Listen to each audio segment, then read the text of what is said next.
brought to you by the EveryDollar app. Start budgeting for free today.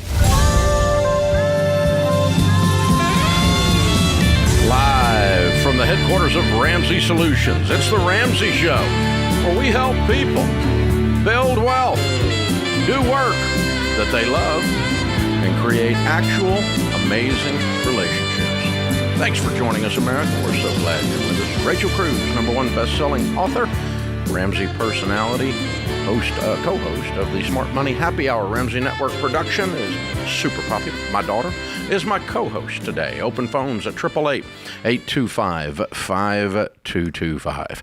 Jacob starts this hour in Oklahoma City. Hi, Jacob. How are you? I'm good. How are you, Dave? Better than I deserve. What's up? So I'm 25. My wife is 28. We have about $13,273 in debt.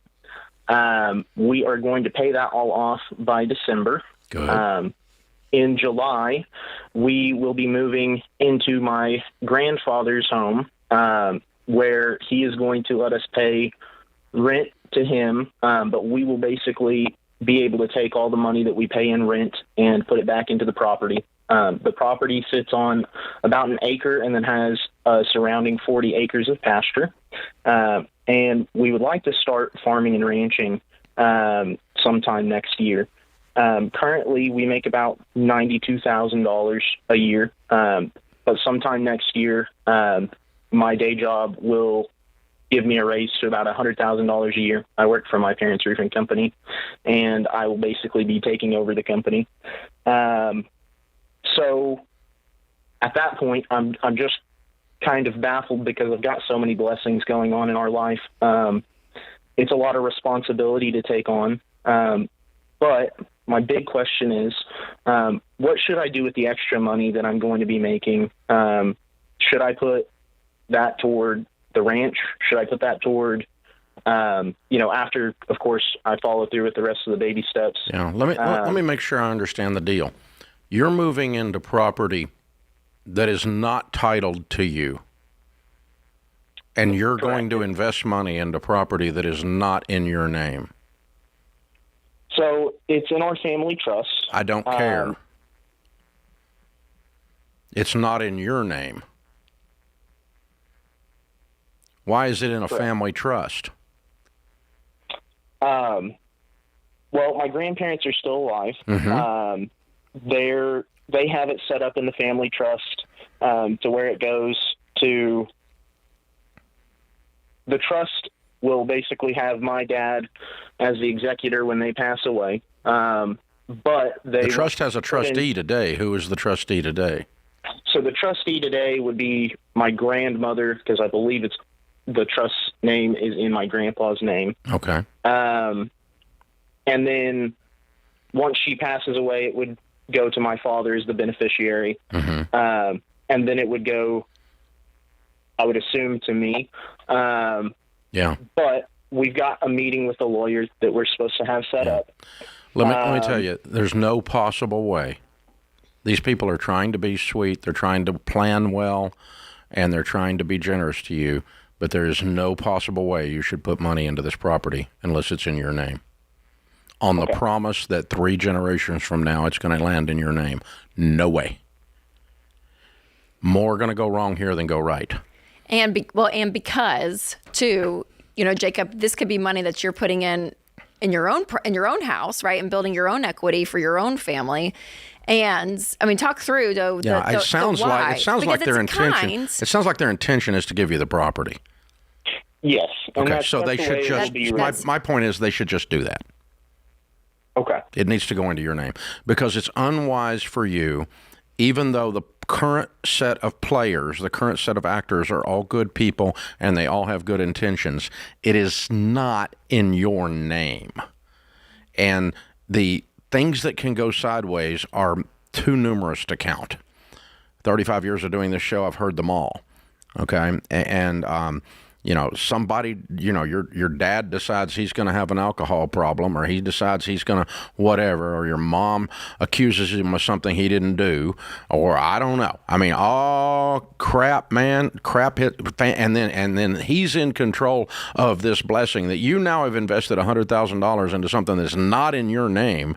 You're going to lose it all. Do not do this. It's okay if you want to live there, but don't improve the property unless it's in your name. And if their intention is to put it in your name, there's no reason they can't go ahead and do that.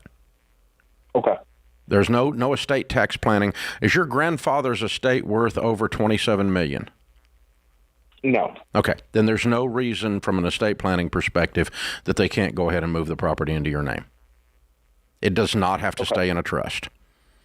And it's just not necessary. This particular piece of property. It sounds like there's a whole bunch. Is there a difference of putting a name on a deed of the person that owns the home that's still living versus it passing, like capital gains tax? I mean, is there any Doesn't matter, because if Grandpa, if it was just in Grandpa's name and Grandpa has a car wreck and gets sued for $500,000 because he accidentally kills somebody in a car wreck, and he gets a $10 million judgment against him, then they've lost it. Yeah. And because it wasn't in his name. And so there's all these things that can go wrong and nothing that goes right here. There's no reason for it. So that's what I would do. And as far as your long-term investing, you've got a lot going into family business and a lot going into your land and property. Hopefully it's going to be deeded to you so you can do that. So you need to be doing for sure some other stuff like a standard retirement program. Get you a couple Roth IRAs going. And get some stuff in mutual funds where you're not all in Oklahoma farmland. Not that there's anything wrong with Oklahoma farmland, but you don't want all your eggs in one basket. That's what I'm saying. So you need a good retirement program going. So be putting 15% of your income away, like standard baby step 4 for that. And if you want to do more real estate and stuff later, you do that with money you save up and pay cash after you get this other thing worked out. But we're not living in Grandpa's house for free and then go buy rental property. You need to work through this. You need to work through this with them, because it's not setting you up in a position of reasonable strength and reasonable dignity. So it's unreasonable for you. It's not unreasonable for them. It's their property. They can do with it what they want to do. But I'm not saying they're doing anything wrong. But I am saying if their intent is to go ahead and give it to you, they can do it now. Yeah. Well, and I think that's what's difficult sometimes, like with Jacob, I'm like, I don't know how old he is, but 25. Oh, 25. Yeah. So I'm like, that's the hard lessons of life that, in his perspective, it's perfect, right? The dominoes will fall perfectly right in a line. This makes sense, right? And then that's where, when it comes to this money stuff, being extra formal in it, meaning documentation, contracts, right? Will, all of that, it's just to cover your bases. And I feel like sometimes we tend to not go as formal with family. That's where you get burned. Exactly, because you just assume everything's going to fall into place as it should. And to your point, the hard part is we've seen it all, heard it all. And I think it's reasonable, Jacob, for you to go in and say that, because they actually could say that's a great idea. Maybe they hadn't even thought about it. I don't know. And go ahead and deed it to you, and then you guys get the benefit of it all. So it's just it's seeing the back end of it that's always difficult, which is what we see sometimes. It sounds like they see your potential and you moving into running the family business and you taking the helm of the family over time. And so they obviously have great respect for you by all the things you're telling me. But this deal here is a little weak, and y'all need to work on it. This is The Ramsey Show.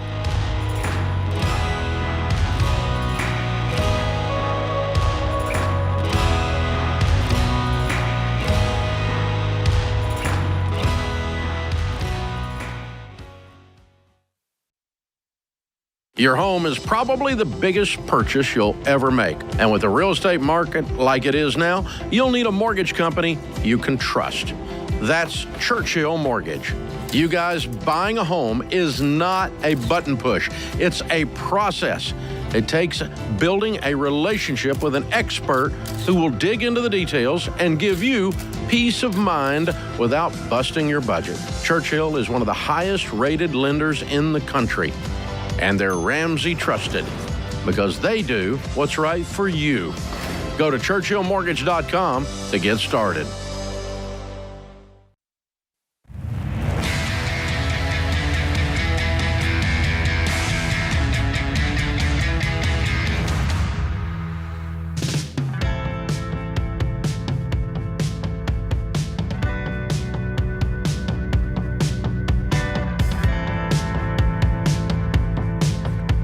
Rachel Cruze, Ramsey Personality, is my co-host today. Kimberly's in Colorado Springs. Hi, Kimberly. Hi, Dave. How are you? Better than I deserve. How are you? I'm hanging in there. Cool. How can I help? Okay, so I called because I recently got divorced. I have 3 children, and my former spouse, when the court ordered all of the debt and all the things, my former spouse was court ordered to pay off a credit card that's in my name. Now, we sold our house. I got all the money from the house, paid the lawyer, paid all of my other debts except this one credit card. And so my question is, so I got a decent tax return, and so I was wondering, do I go ahead and just pay it off with the tax return from my money, or do I just let him pay it as he is able to? He just got the money from the house. Why didn't he pay it off? He didn't get any money from the house because that's how much was back owed. He actually still owes me another $14,000 that's coming out of his 401k. That hasn't come through yet. That's still being worked on. But he didn't get anything from the house because of how much? What's the balance on? What's the balance on the credit card? It's about $2,200. What do you make? I am a stay-at-home mom, so I get about $1,900 in child support. I have a 3-year-old and then a 9 and an 8-year-old, and so I stay home with them, and I use the child support and alimony to cover our bills. And then once my 3-year-old goes into $1,900 is the total you're living on? Yeah. With 3 kids? Well, I'm selling everything I can, and I have a small, teeny tiny pottery business. You know the math on that doesn't work, right? Yeah. God has continued to provide. I got about $10,000 back in taxes. God can do math. Covered me. He can, but he's continued to provide, and I haven't had to use credit cards or anything. But this is the last one I'm trying to pay off, and so. Kimberly, where are you living? I'm just curious what your rent situation is. I'm in Callahan, Colorado, which is about 40 minutes away from the Springs. My rent is about $1,150 a month. And you have $1,900 coming in, and you have 3 kids to feed. Correct. Are you planning on going back to work? I am. So we have summer coming up, and then my 3-year-old should be going to school next semester or next in the spring. Yeah. And so once she goes back, I'm going to go back into the workforce. But I got to stay home with my 2 big ones, and so I wanted to continue to be able to do that with her. So I've been selling everything I can. I refinished furniture a little bit too, and so I've been doing that, and then pottery, and then selling all the things. Okay, so that I can find to sell. But you said in the spring. Do you mean the fall? You'll go back to work probably in August, in 2 months. No, yeah, she's talking about next spring. No, I don't know if she misspoke. When the school year coming up. So we're going into summer now. Oh, September. Yeah, so August, September. So August, September, you'll go back in the workforce. Yes. Yeah. Correct. Making what?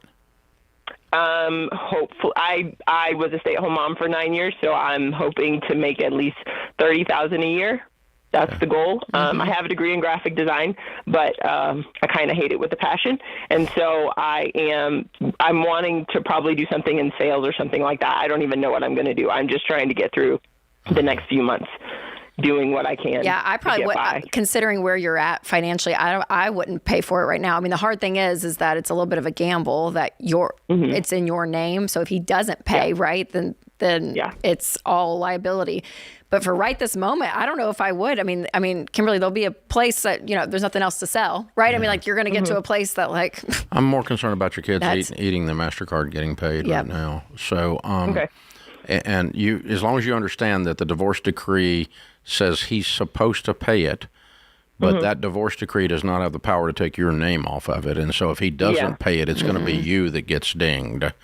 Yeah, and that's my thing. So at some point, if he doesn't pay it, you're going to have to drag him back into court, or you're going to have to pay it. But that $10,000 I would keep for. It's $2,200 right this second. I want to make sure that I don't want going out the door to a credit card company. Okay. All righty. Perfect. I appreciate your wisdom. I'm sorry, Kimberly, you're going through this. Yeah. I feel like I would not have loved you well if I didn't say I think you need to lean in on this income side harder. Okay. I'm a person of faith also, and I do believe that God comes through, but I have noticed that no corn grows unless I sow corn. For sure. I have to put corn in the ground, and then God brings the rain, and God brings the sunshine. But if you sow sparingly, you're going to reap sparingly. And going along saying God has provided, and it's going to be okay, and I don't have any idea what I'm going to be doing in August. I'm going to love you enough as my little sister to say, you need to focus in on this career piece, and you need to really start thinking about what you're going to be, because you're hurting. And you've been wounded by this whole process. It's terrible. And 3 kids. And you didn't expect to be here. Yeah. And it's caught you off guard. And I'm sitting the other side of it, and the math is scaring me for you. And so I want you to, I'm going to send you Ken Coleman's book, From Paycheck to Purpose, and I'm also going to send you his assessment to start figuring out what it is you want to do. And let's start thinking about 10 years from today, what is the glorious, most prosperous career that you're going to love and make a lot of money doing, that you start working towards now and actually engage in August, rather than I think I'll maybe go into sales because I hate graphic design. I want more thought into this for you than that if I'm you.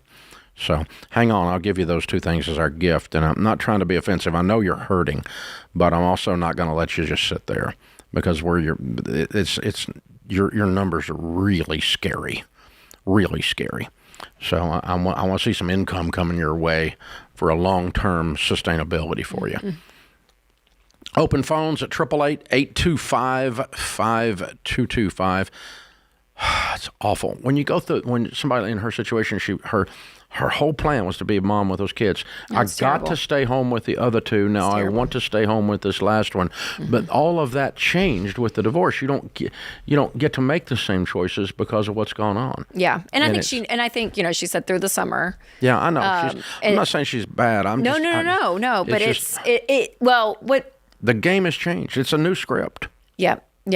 And that's what is so, I'm sure for her, it's so painful. Oh, it is. Right? It's awful. Just not only the divorce aspect, and I think that is hard for a lot of women. It's hard for everybody. That maternal instinct is so strong. And for so many women, they, and choose to, and want to, desire to, dream to stay home with kids and do all of that. And then when that is taken from you and you're forced back into something like this, it's terrible. It's terrible. But Kimberly, I really think, I'm glad you called in, though, because I hope that this gives you some direction, maybe a little bit of motivation, but also it just sucks. Like, this is one of those grieving things that Dr. John Deloney talks about. You grieve what isn't true anymore, right? And it's gone. That dream is gone. Now we need a new one. Yeah.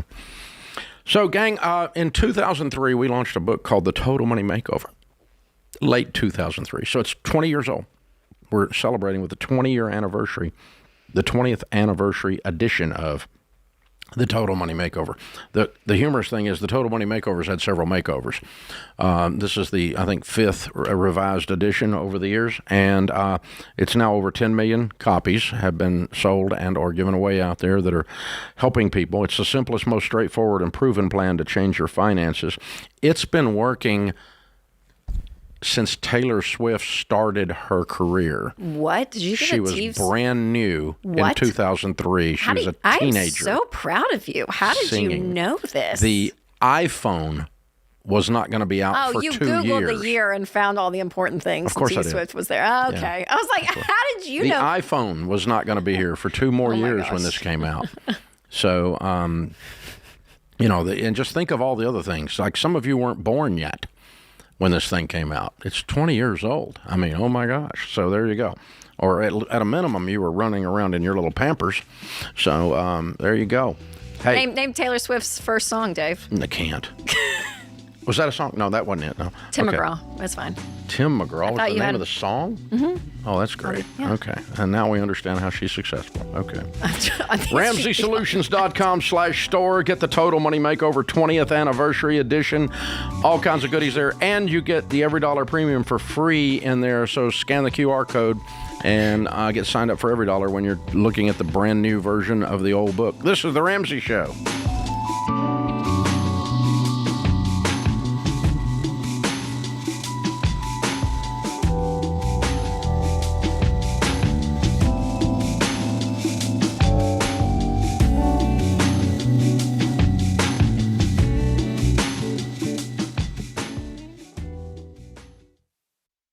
Hey guys, here's a quick math refresher. There are only 24 hours in a day.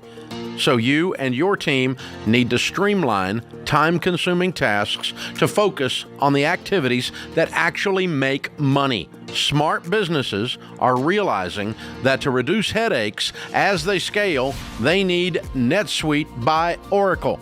NetSuite is the #1 cloud financial system, bringing accounting, financial management, inventory, and HR into one platform. With NetSuite, you reduce IT costs because NetSuite is cloud-based.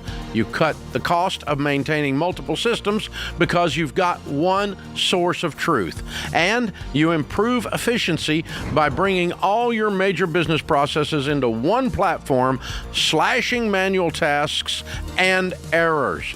So join the 37,000 plus companies, including Ramsey Solutions, that have done the math and are boosting their efficiency with NetSuite. And right now, download NetSuite's popular KPI checklist designed to drive the right behaviors for your business absolutely free at netsuite.com/Ramsey. That's netsuite.com/Ramsey to get your free KPI checklist.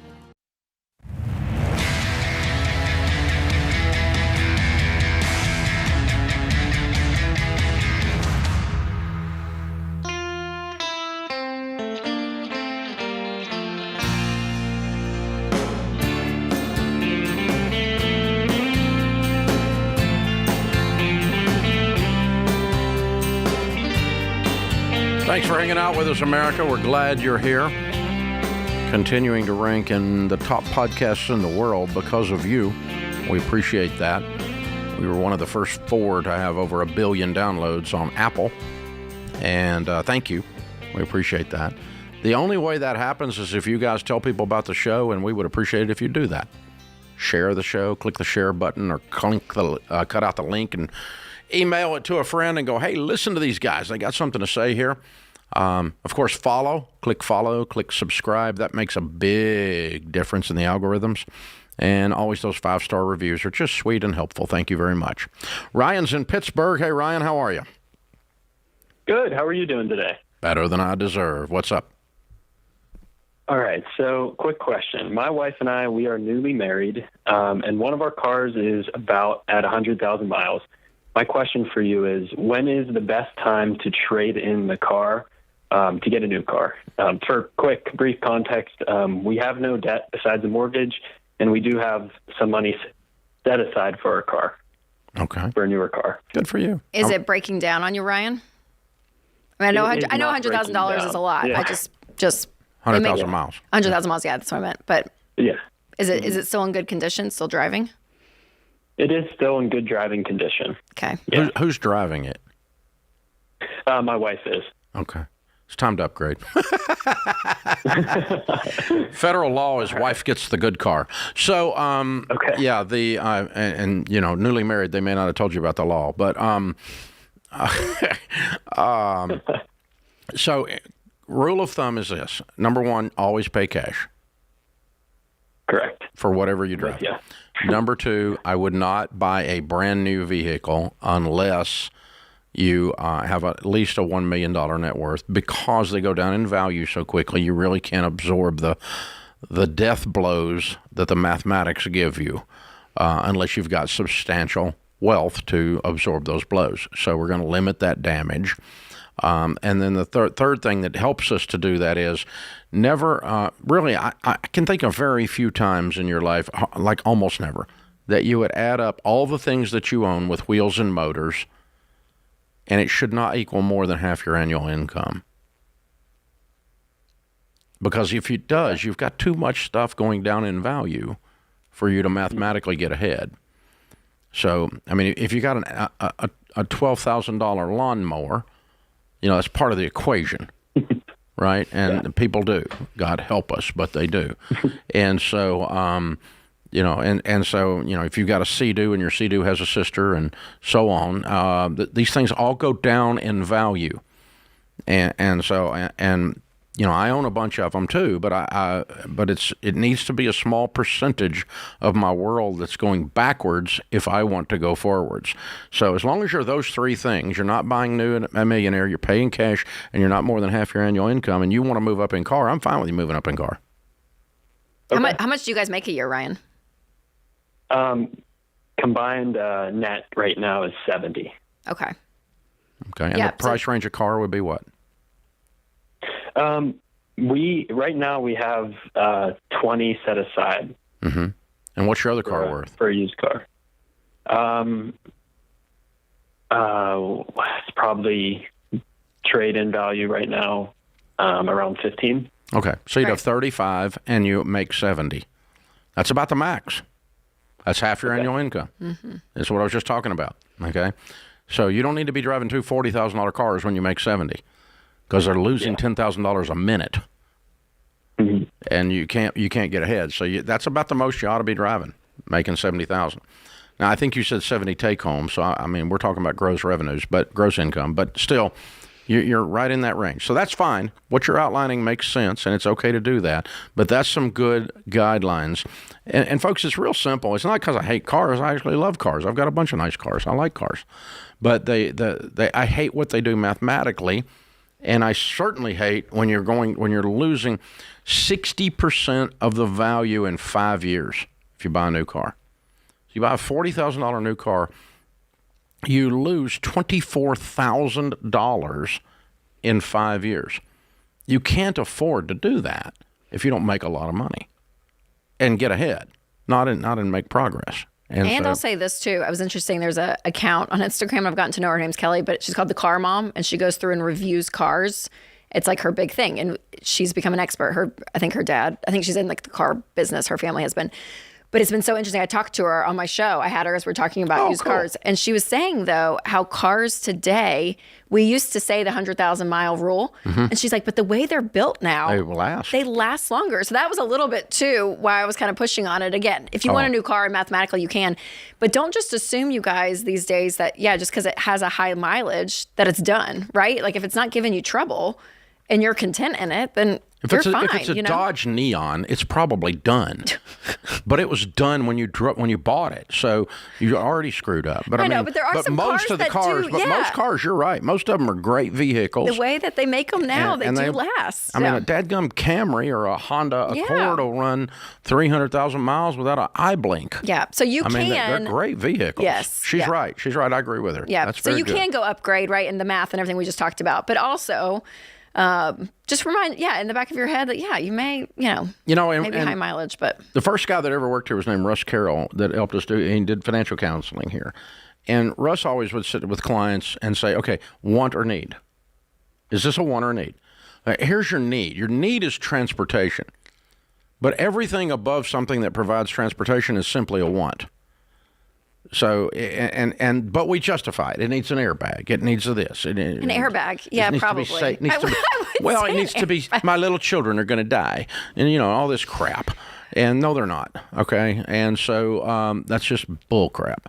But this thing of, we justify our ego asks and call them needs when they're actually wants. Yep. Anything above the basic service of transportation. Getting you from A to B. So Ryan moving up out of a 100,000 mile car in his That's not giving him trouble. That's not giving him trouble is a want. Yes. And it's an okay to spend money. Want is fine. Yes. It's okay to spend money on wants. I gave you the guidelines to spend money on wants.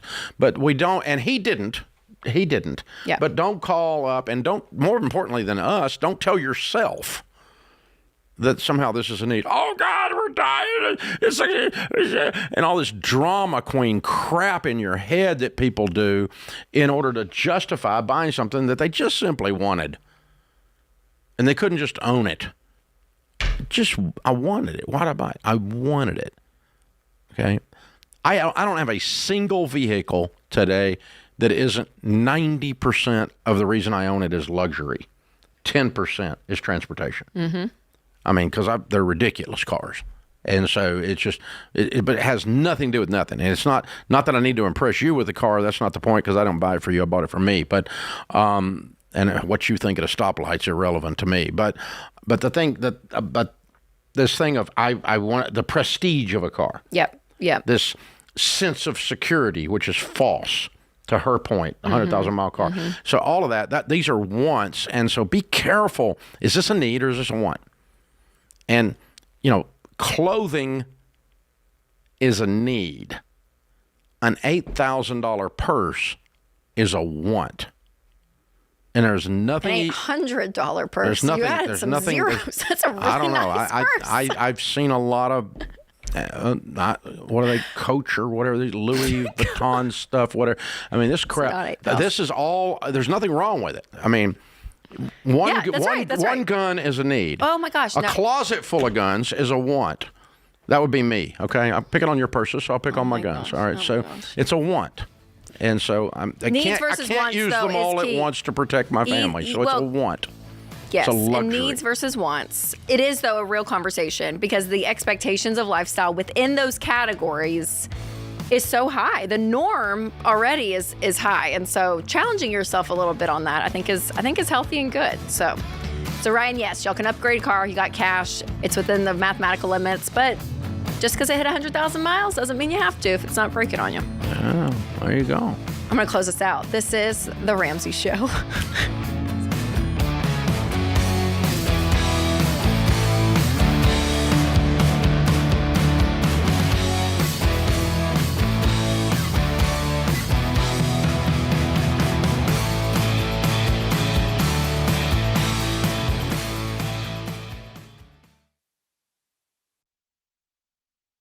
You've been gazelle intense, you've eaten more beans and rice than you knew existed, and now you're ready to make your biggest investment better. Blinds.com is a great way to dress up a room or your entire home. Whether you're comfortable with do-it-yourself projects or you don't even know what a Phillips head screwdriver is, well, trust Blinds.com to take care of you like Ramsey would. You can do the measuring and installation yourself, or you can let Blinds.com's professionals handle everything for you. Blinds.com offers a completely hassle-free experience.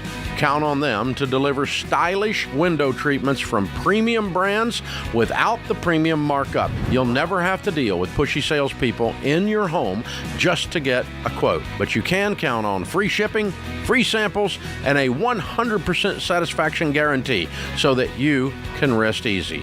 That's why we've recommended Blinds.com for over 10 years. Shop Blinds.com right now and get up to 45% off. That's Blinds.com. Rules and restrictions may apply.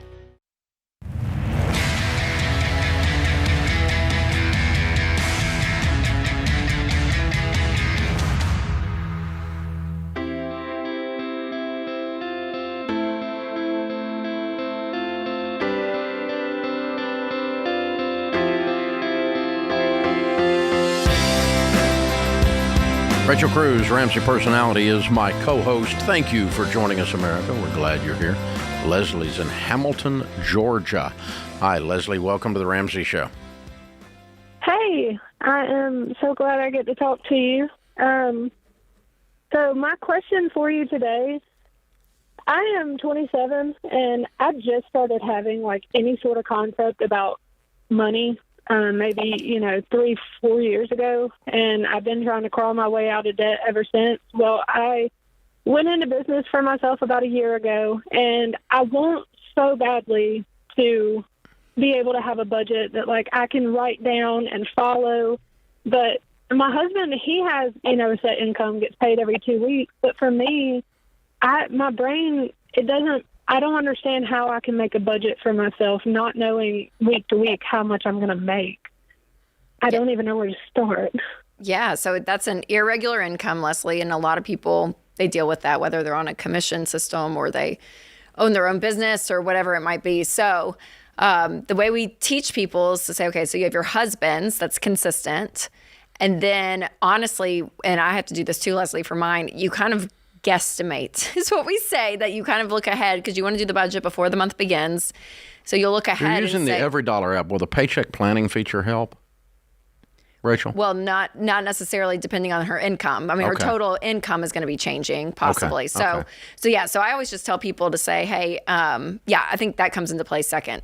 But to say, look ahead and say, okay, here's what I think I'm going to make. And I always kind of go on the conservative end just to make sure that all of your main bills, your 4 walls, food, shelter, utilities, transportation, all of those are covered. And then in your EveryDollar budget, prioritize, even visually, the list of, okay, here is what we have to have.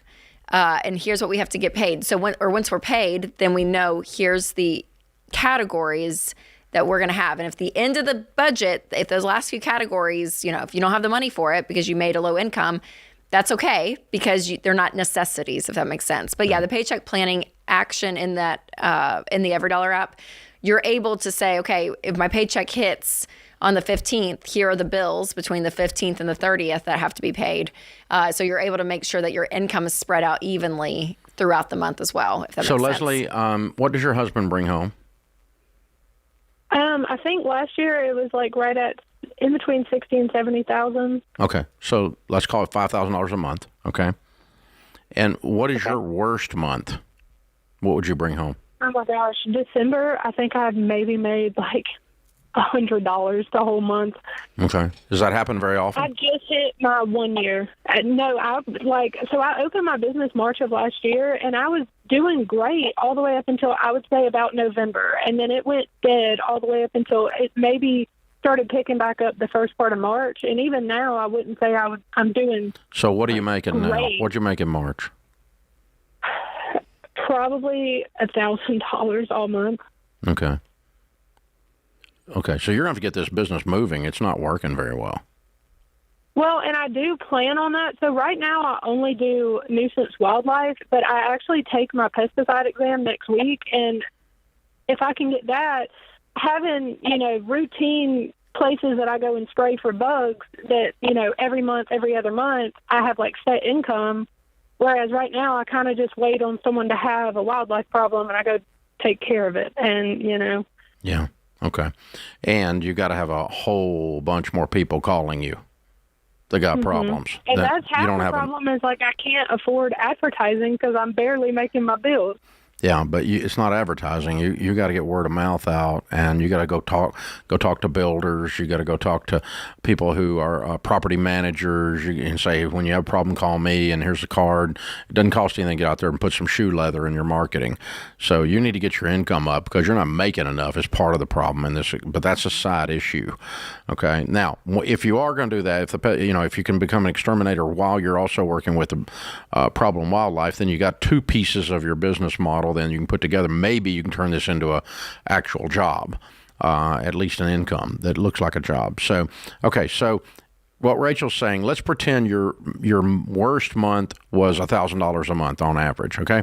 Which that sounds like you've made more than that a lot of months, and this is just not, it's just been a dry spell. So let's say, then you would budget with his $5,000 and your $1,000. And then you would make a list of things you wanted to do that you did not get into that $6,000. And that list is prioritized from the very first thing I want to do if I get $1 more than $6,000. And then once I get that thing, then what's the very next thing, number 2? And the very next thing, number 3. And that prioritized spending plan then applies to your EveryDollar budget. And then you can get that moving. And that'll drop into that paycheck planning part of the EveryDollar app and start to work for you. Yeah. But really what we're revealing more than anything else here is you don't really have a budgeting problem. You have an income problem.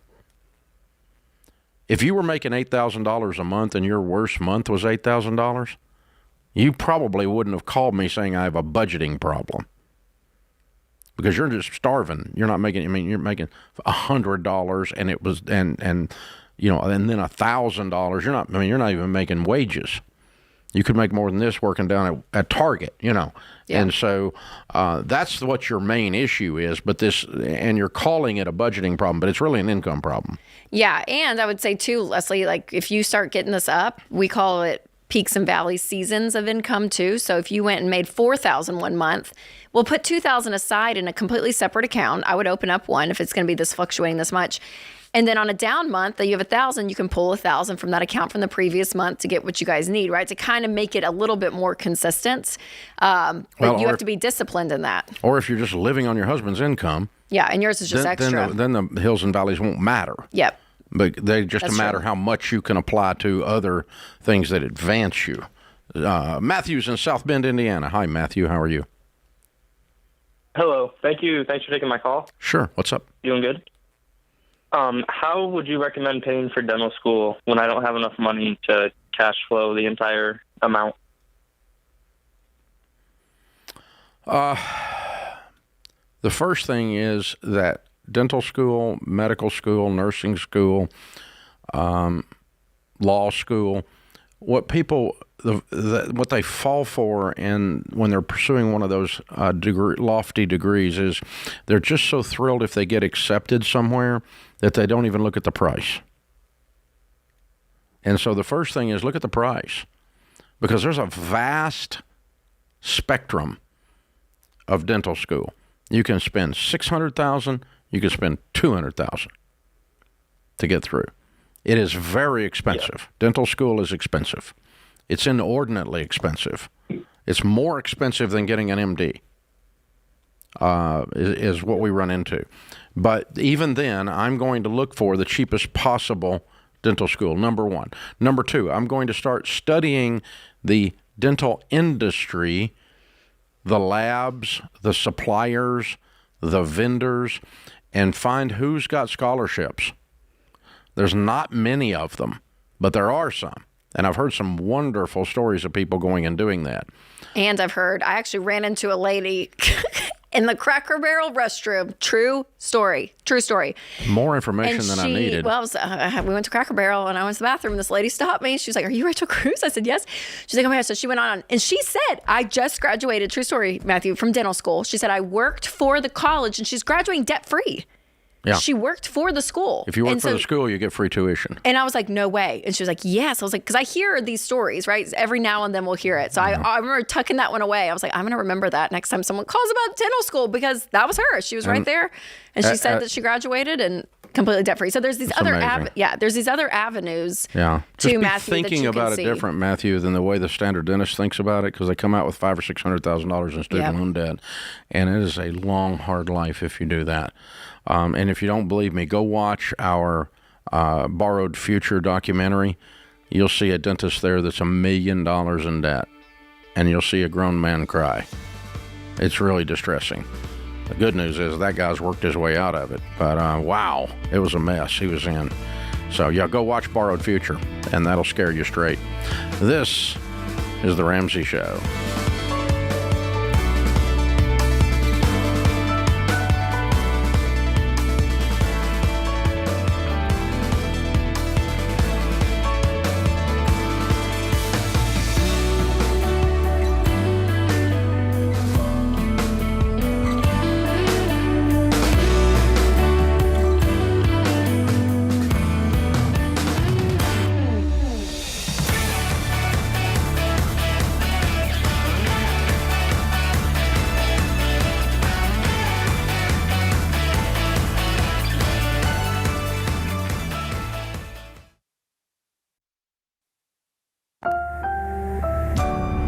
Brought to you by the EveryDollar app. Start budgeting for free today.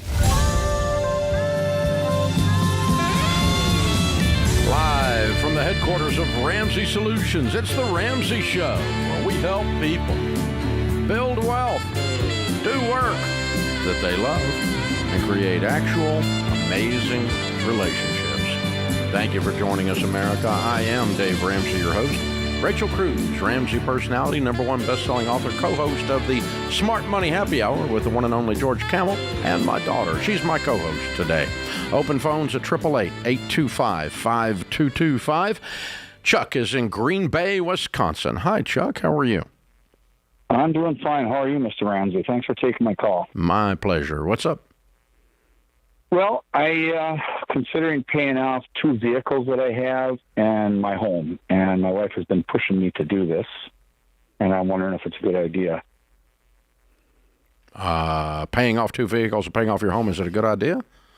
Well, it wouldn't be a bad idea. Well, no, it would be coming out of my IRA, so I'd be paying taxes on it. But, so that's part of it. How old are you? I'm 65 and my wife is 67. And how much would it take to pay off your vehicles? the two vehicles, it'd be $30,000. Okay, and how much to pay off your house? $32,000. That'd be $40,000. 40 on the house. So, yeah. So I figured it'd be $80,000 for my IRA. So 70. So 70,000 plus taxes. Correct. Okay, Correct. and how much is in your total nest egg? I have about $15,000 in non-taxable savings, and probably $980,000 in annuities and two different investment companies. Mm-hmm. Okay. All right. So you're a millionaire. Way to go. Well, close, but yeah. No, you are. I mean, you've got equity in your house too. Yeah, that's true. So you have a net worth of over $1 million. What's your home worth? Probably about $300,000. Yeah. Okay. So you're worth about $1 million too. Good for you. Yep. Well done. Oh, well, thank you. Well done. So my son has been pushing me. I call him Dave Ramsey Jr. because he's been listening to your program. And so these people are all, and your wife is telling you to do this also, or you're wanting to do this? She's been wanting to do this. My son has been convincing me to do this based on but he told me I should get your opinion. Okay, I got you. All right. Yeah. So, well, the answer to the question is pretty simple. Is I would pay off the car and the house by morning, before the close of business today, no question, because you'd have $900,000 left over and everything's paid for. Now, but the more importantly than what Dave Ramsey thinks, because it's not really an issue, is why would you do that? Well, number one question is why would you not do that? What's the downside? There's not really a downside. If your home was paid for and your cars were paid for and you had $900,000 in your investments, you wouldn't go borrow $80,000 to enhance your investments. No. Well, in essence, it's the same thing. And regardless of low interest rates and things like that. Well, I mean, you wouldn't go borrow regardless of low interest rates. Yeah. That's true. You know, and so by asking the question in reverse, that's called a sunk cost analysis. It makes me think, oh, yeah, I need to pay it off. And for the very reasons that I wouldn't go borrow if it was all paid for on it to enhance my investments, it's the same reasons I'm going to cash out $80,000 worth of the investments to be debt-free. It's the exact same analysis. Yeah. Okay. And I mean, my wife and I... And the other thing is, it's if I'm wrong and your son's wrong and your wife's wrong and you hate being debt-free, you can go back in debt. No interest in it. Well, I mean, it's not hard. You know that. You're a millionaire. You just call up the banker and you'd have a mortgage by the end of the next day, right? They would love to loan you money, dude. You're like the kind of guy they're after, right? So what makes you not, Chuck, what makes you not want to do it? It's just because the car payments, it's not painful every month. You just don't care. I guess paying the taxes. Oh, I hate it too. Instead of leaving it and compounding and mutual funds and stocks. Sure. And truthfully, it's that you've protected that nest egg like an eagle. I mean, you wouldn't let nothing near that nest egg, and that's how it got to be freaking $980,000, right?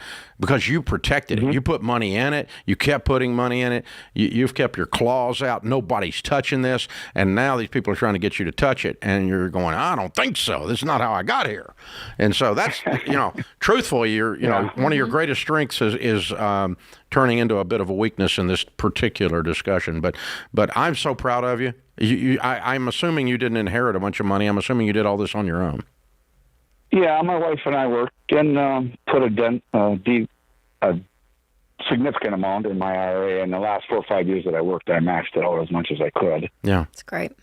I'm so proud of it. That's awesome, Chuck. I wanted to pay it off before I was done working, but I didn't, so here I am. But anyway. And I'll give you one last thing for the people out there listening and for you too. Something else is going to happen here that you hadn't even thought about, because the debt is so small as a part of what you're doing. I mean, it's like buying a biscuit, and it's like, I mean, we're talking about what? Compared to your total nest egg, I mean, you got $1.3 million, $1.2 million, and we're taking $80,000. Okay, yeah. We're taking $80,000. Yeah, so it's so small, it's irrelevant, really, mathematically speaking. But what you're not going to see coming is about 3 weeks after you pay this house off, you're going to wake up and go, I can breathe a little deeper. Yeah, because the borrower, my wife gets. Yeah, the borrower is slave to the lender, and you're not going to be a slave anymore. And you're going to be able to feel that down inside. You'll physically feel it probably because you've been so long at this, and now it's like, whew, last step. Yeah. And there's a relaxing, No there's bank a peace. in your life. There's It's a peace amazing. that goes with it. Yeah, and just to say it out loud, people probably know, but even for those that are listening, they're newer, we say don't take money out of your retirement to pay off debt, but he's of age. When you're past 59 and a half, Yeah. then you're able to take money out. Yes, Yeah. he's still going to be taxed on it because it's a traditional IRA. But if you're younger than 59 and a half, No. you don't touch your retirement to pay No. off debt. And if your nest egg's too small, Yes. if your nest egg was $120,000, I wouldn't pull 80 out of it. Yep, that's right. I wouldn't Because you do have that. to live on that on retirement. I might sell the cars. Yep. But I'm not pulling 80 out of 120. So the point is, it's a very small, it's more of a theoretical and emotional discussion for him than it is mathematical because it's just Yep. such a small percentage. Yep. So the math really is irrelevant in this. It's more of a, man, I have to I did actually. it. I became a it's- millionaire in America as a working man, and I saved my money. And we piled up a bunch of money in the last few years of work, he said. And I'm not touching that. And now I am going to touch it to pull the money out. So but he that's did emotional. it. And now I'm debt-free, and the house is paid for, Yep. and the cars are paid for. It's like touchdown. Yep. Touchdown, baby. I mean, you just broke great. the tape on the marathon after 26.3 miles. You just broke the tape. You leaned into it, baby. Well done. Touchdown. I love it. This is The Ramsey Show.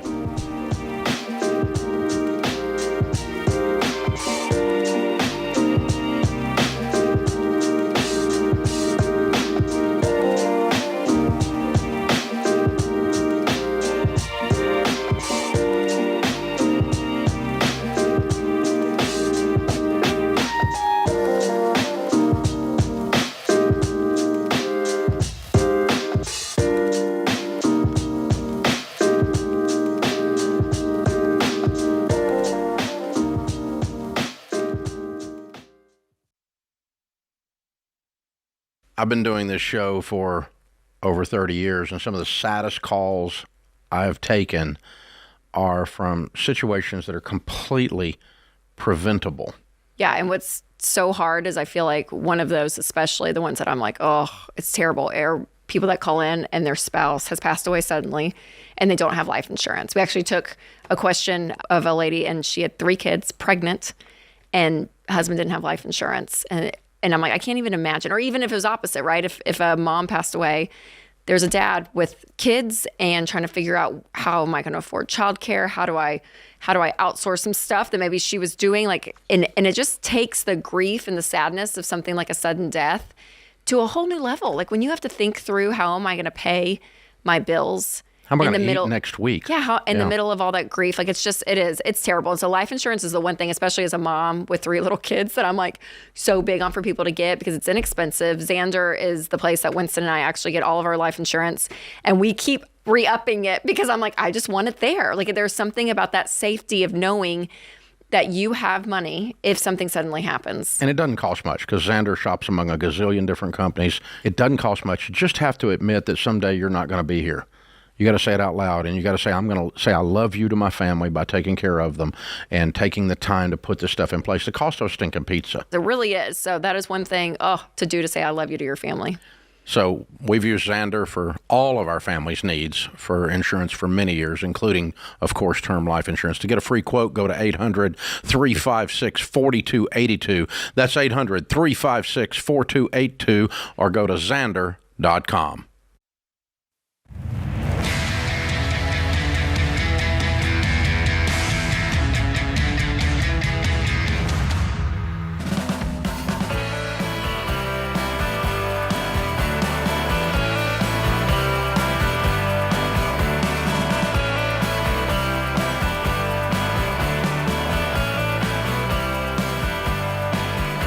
Rachel Cruze, Ramsey Personality, is my co-host today. Thank you for joining us, America. We are glad you are with us.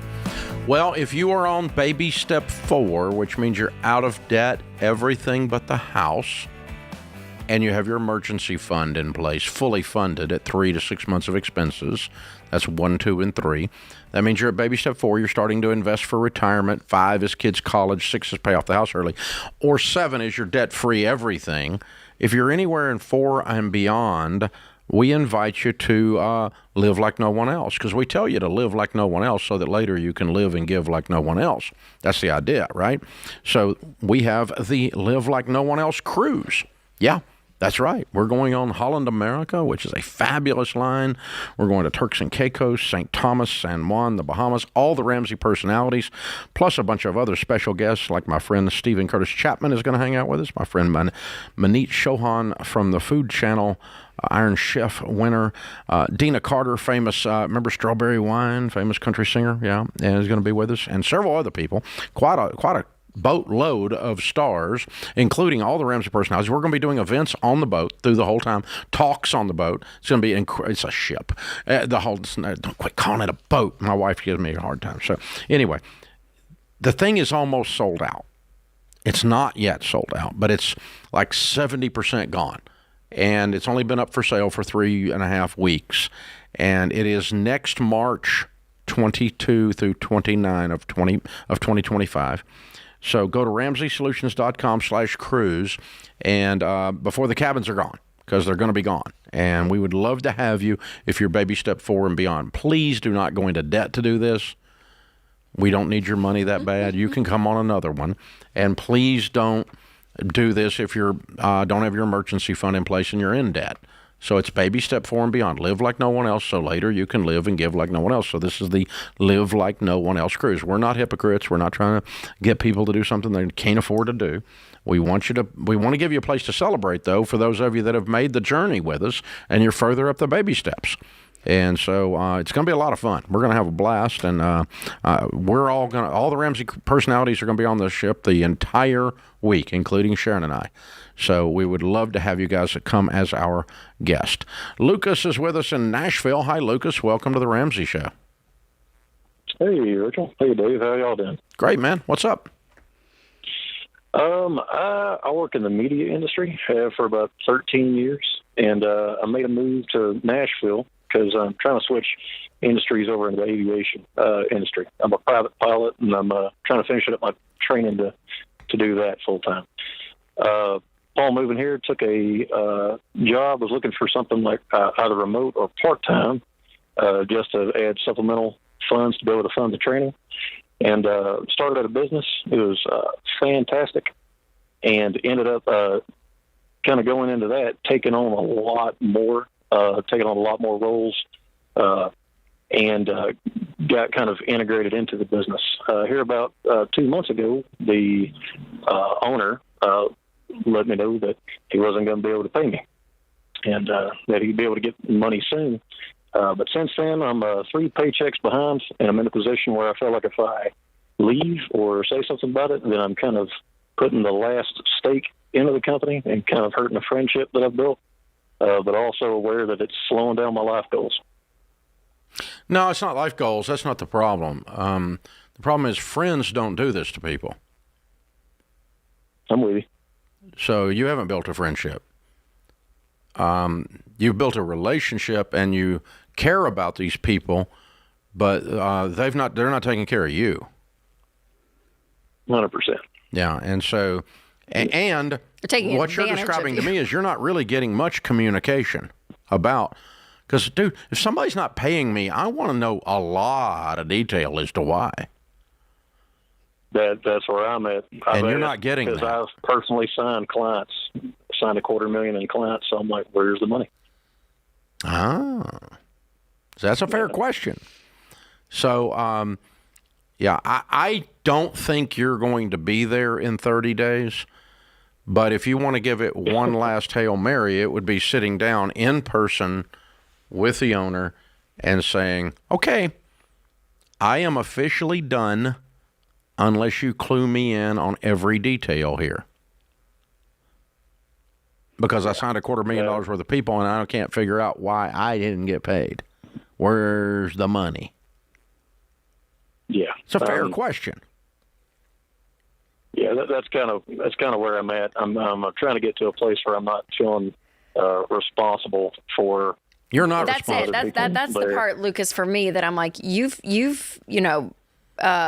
yes, is your work there vital, and is it the linchpin on a lot of what's going on? Possibly, because you're good at your job, but that's not your responsibility. That's not your responsibility to hold the company together. That's the freaking owner and CEO's responsibility. So for you, I'm like, I would not. That's emotional bandwidth that you don't need to have. I mean, you don't. You are a team member there on the team, but if Lucas leaves and the whole thing dissolves, that's not your fault, Lucas. Like, that's not your fault. Well, and by the way, you didn't just up and leave because you were mean. Right? You didn't get paid. You've been working for free. Hello, and so. Yeah, so there's a lot. And they're probably taking advantage of wrong you. With this. You sound like a nice guy, but they're probably taking advantage of you too, Lucas. Yeah, to a degree. I don't think you're going to make it there, and I don't think they're going to stay open.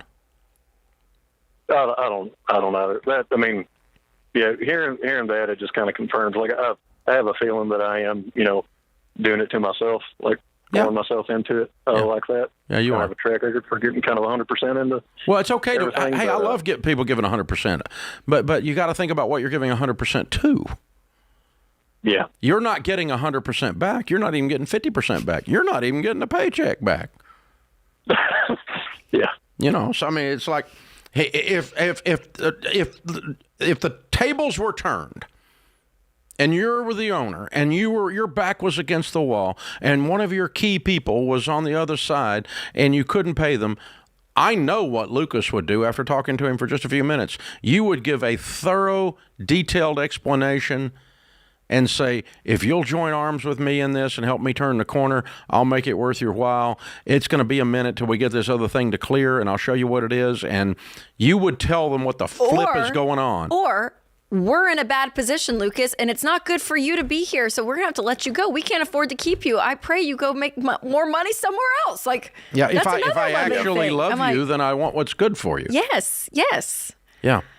Is it being like bad to myself or like dumb to me if it's like financially I can like stick it out to try to like help in any way I can with what little communication I have? Well, I don't think they haven't earned you. Yeah. With the way they've treated you. If you wanted to donate some of your time, so to speak, because you're able to, in order to help this business turn, because you believed in these people, but dude, the people you're describing to me, I don't believe in them. I'm with you. Because you need more than just, it's all going to work out, dude. Yeah. While I cash $250,000 worth of checks and you don't get paid, I can figure no. I need an explanation. It's a Jerry Maguire moment. Show me the money. And it's like, woof.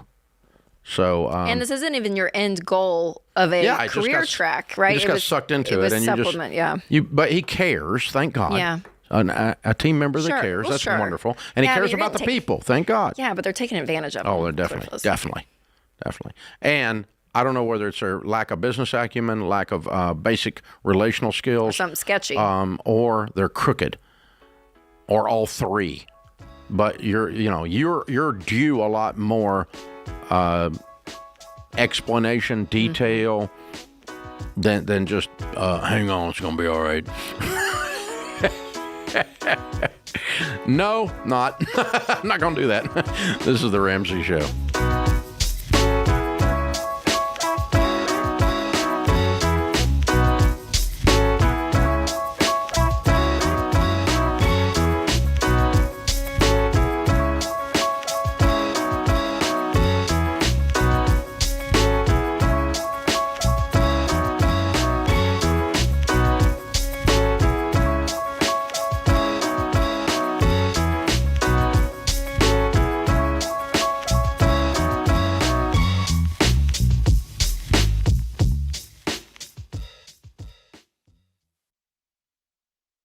You know, it doesn't take a degree in statistics to realize that this one stinks. 93% of undergraduate private student loans are co-signed. So when you're delinquent and drowning in private student loan debt, mom or dad or Uncle Joe is stuck in that financial stress along with you. But there is a way out. Why Refi? Why Refi offers a custom refinancing option with a fixed rate loan based on your ability to pay. And the average interest rate Why Refi offers is 3.9%, which can significantly reduce your monthly payment and decrease your total cost. Why Refi refinances your defaulted private student loans that other places won't touch. And I trust them to help you get out of debt. So don't be another statistic in the student loan swamp. Contact Why Refi at 844-2-RAMSEY or go to whyrefi.com/Ramsey. That's 844-2-RAMSEY or the letter Y, then REFY.com/Ramsey.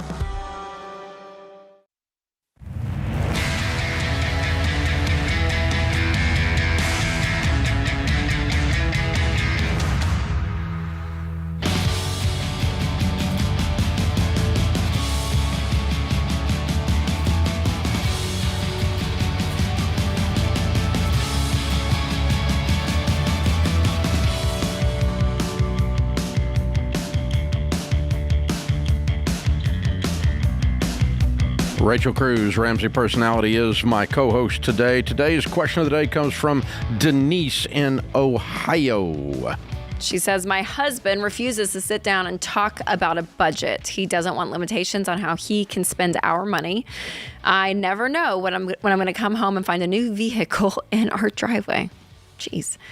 He has 2 muscle cars, a truck, several all-terrain vehicles, motorcycles, and plans on always having a car or motorcycle payment.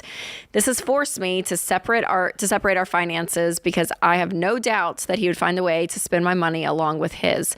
We both contribute a portion of our income to pay bills. He wants to be in charge of that, but is regularly late on payments. Lately, he's been telling me not to put money in my 401k or I'll lose everything. He doesn't have any retirement savings except what he invests in silver. I don't know what to do, but make sure that I have a secure retirement. I don't know what to do. DIVORCE. That's the only way you're going to be secure in retirement. This guy's... he's out of control. No, you're not married to a man. You're married to a child. I want to buy me a big truck, and you can't tell me I can't buy a big truck, Mama. You can't tell me nothing. And the world's going to come to an end anyway, so I'm going to put my money in silver. It's a freaking 4-year-old. This guy's disgusting. He's disgusting. I don't know what you're still doing there. I mean, you're married to the equivalent of an alcoholic who does cocaine. I mean, this is so out of control, such self-centered behavior, such immature behavior, it's hard to measure. So, the only hope you've got is to sit down and see a marriage counselor and let them give you the words to guide him into the marriage counseling office with your pastor or with a good marriage counselor that's trained or however. I don't care. But someone needs to be giving you words other than me because I'm just so pissed at this guy right now. He's useless. But so, I mean, unless he changes, if you stay married to him, you're going to be broke your whole life. And frustrated because the anger is dripping out of Well, and just the selfishness in it all. Not only does he not want to talk about it, he's making decisions without you, all of this. And that's not just with the money side. That's probably happening in every part of your marriage. He does whatever. This guy does whatever he wants to do whenever he wants to do it. He has no limitations on him whatsoever by anyone. He likes one person on the planet, himself. Selfish is what we call that. It's the opposite of selfless. Yeah. I can't even imagine what Winston Cruz would do if you came in and started acting the way this guy's acting. Or if Winston Cruz came home acting the way he's acting. I mean, like, either way. Yeah. Anybody.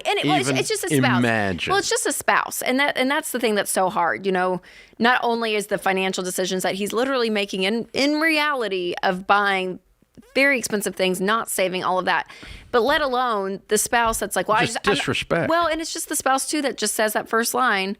He refuses to even talk about the budget. Like, even that in and of itself, I do what I want to do, is showing, yes, this level that you're not seeing marriage as a team at that point, and she's suffering. Denise suffers because of that. So Denise, if you were my little sister, and I loved you, which I do, I would say I don't want your marriage to end, but I think your husband has chosen to end it. So what I would tell you to do is to go see a marriage counselor.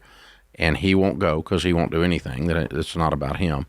And the marriage counselor is going to guide you in a proper, not a radio answer or a podcast answer, in a proper series of steps to confront and ultimately lead to what we call an ultimatum, which is either, Bubba, you're going to get in marriage counseling with me, and we're going to start handling our stuff together, and we're going to both have a say in this, and you're going to start respecting my viewpoint, not just yours. And either of those things are going to happen, and we're going to start handling money together, and we're going to start being wiser, or I'm not going to be here. So you are going to choose to be divorced, sir, if you don't agree to make some changes. That's what you're telling him. The result of you continuing to do this is going to be, I'm gone. And you need someone to guide you in that process, not me. Not just me getting fired up at this guy. I don't want to transfer that to you.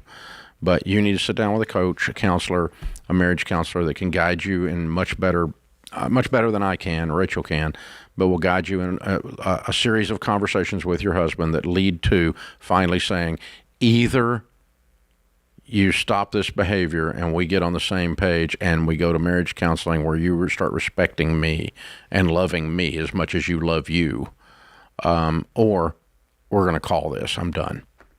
Because you can't fast forward this in your mind, Denise, 20 years and see where y'all are. You have a lot of rusty trucks in the yard. That's where you are 20 years from now. And it's sad. He chooses that over you. Yeah. I mean, is what it ends up being. Yeah. And it's really sad. Yeah, this guy's got issues. His mommy and daddy never told him no. And how dare his wife be a grown-up? Mm-hmm. Yeah, that's what's going on. When I was growing up, they don't say this anymore. It's a saying people don't use anymore. That if you never tell your child no and you buy them everything, they do not learn the ability to have self-discipline because they've never had discipline. And when I was growing up, we called that so-and-so was a spoiled child. People say that. Like spoiled mayonnaise. Have you ever smelled spoiled mayonnaise? It stinks to high heaven. Spoiled children stink worse because they become Denise's spouse later. And that's what this is. This is a spoiled brat little boy that you chose poorly when you married. Or No, really. I mean, you never know. I'm not saying that because I don't know. I don't know the story of that. But he sucks now. So there's no question about that. Yeah. Connor is in Minneapolis. Hey, Connor, how are you? Connor? Good afternoon. Hey, what's up? So I'm looking to save some money to invest in some form of entrepreneurship after I graduate college next May. Currently, I'm caught between buying a vehicle to see my family and friends on the weekend back home, or staying at college to complete this internship I committed without buying a car to maximize the money I can make. How much money are you saving up for your entrepreneurial endeavor, sir? Well, I would be able to save $5,000 this summer additionally if I didn't buy a car. And you're going to buy a car that's $5,000. That's probably where it would go, yes. Yeah. Okay. That's okay. If you don't have a car and you buy a $5,000 car and you pay cash for it, I would buy the car. You'll find a way to do the other entrepreneurial things. You'll scratch the money together. It may delay that a little bit, but what you're doing is not unreasonable. You're in college, and if you delay starting a business a little bit so you have a $5,000 car, that's not an unreasonable decision, sir. Okay. Yeah, I'm all about business. I've been an entrepreneur my whole life. I started cutting grass when I was 12, so I've been self-employed, straight commission just about my whole life, all but about 3 or 4 months probably. Actually, I did have a real job one time, but didn't last. And so, but yeah, so I believe in you. I want you to be an entrepreneur in the future, but I don't think this $5,000 decision is going to keep your dreams from coming true. As a matter of fact, it might actually facilitate your dreams coming true, as you can actually get around. You have transportation. Hang on, I'm going to send you a copy of the book Entree Leadership that was a #1 bestseller. It's how I grew my business. And so since you're a great future entrepreneur, I'm going to help you with that as my gift. This is The Ramsey Show.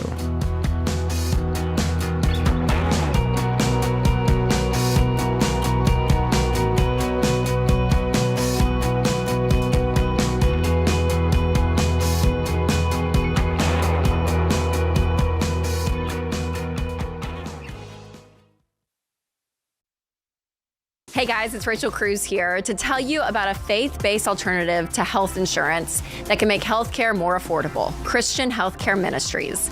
CHM allows members to share each other's healthcare costs, and it's as easy as 1, 2, 3. Step 1, choose the healthcare provider you want.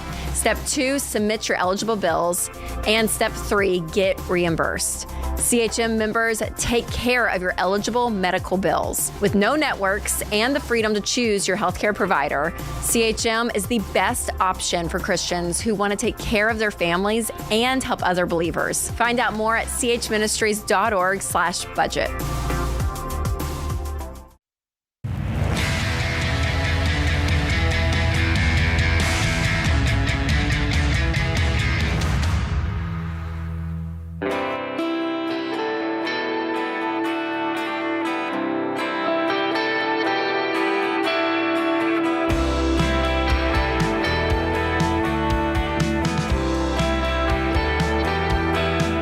Rachel Cruze, Ramsey Personality, is my co-host today. Matthew is in Springfield, Missouri. Hey, Matthew, welcome to the Ramsey Show. Hello. Hi, what's up? Well, recently I found out I was having a baby and got engaged, and she has a daughter of her own from before we were together. So I started getting serious. I own a construction business, started getting serious about paying some stuff off. The baby's kind of making me, sweat a little bit because it ain't just me anymore. Good for you. To take care of. Good man. Well, I've had a construction business and had a ton of debt. Had about 30 employees. We're doing $4 to $5 million a year for about 3 years in revenue. And for 23, I thought, I was on my high horse, thought I was, and taking on a lot of debt. And then things slowed up last year. I had to continue to lay off more and more people. And it kind of just snowballed down. And what was the debt for? Oh, just random things like business loans. A lot of it was equipment that I've currently liquidating most of it the best I can. Okay, how much debt have you got? Altogether, including my personal, is $360,000. Honey, it's all personal. You signed for every bit of it. Some of it's in the business bucket, but the bank doesn't call it that. They have Matthew on the hook. So, 360. How much do you own a home? Yes, I do. Is that part of the 360? No, that is not. So you have $360,000, not counting your house. On what? Just owing vendors and getting behind. I had a bad dealing. A guy owes me $120,000. Went to court, got a judgment. Now we're trying to collect on the judgment. It's mostly vendors and subs. It's equipment.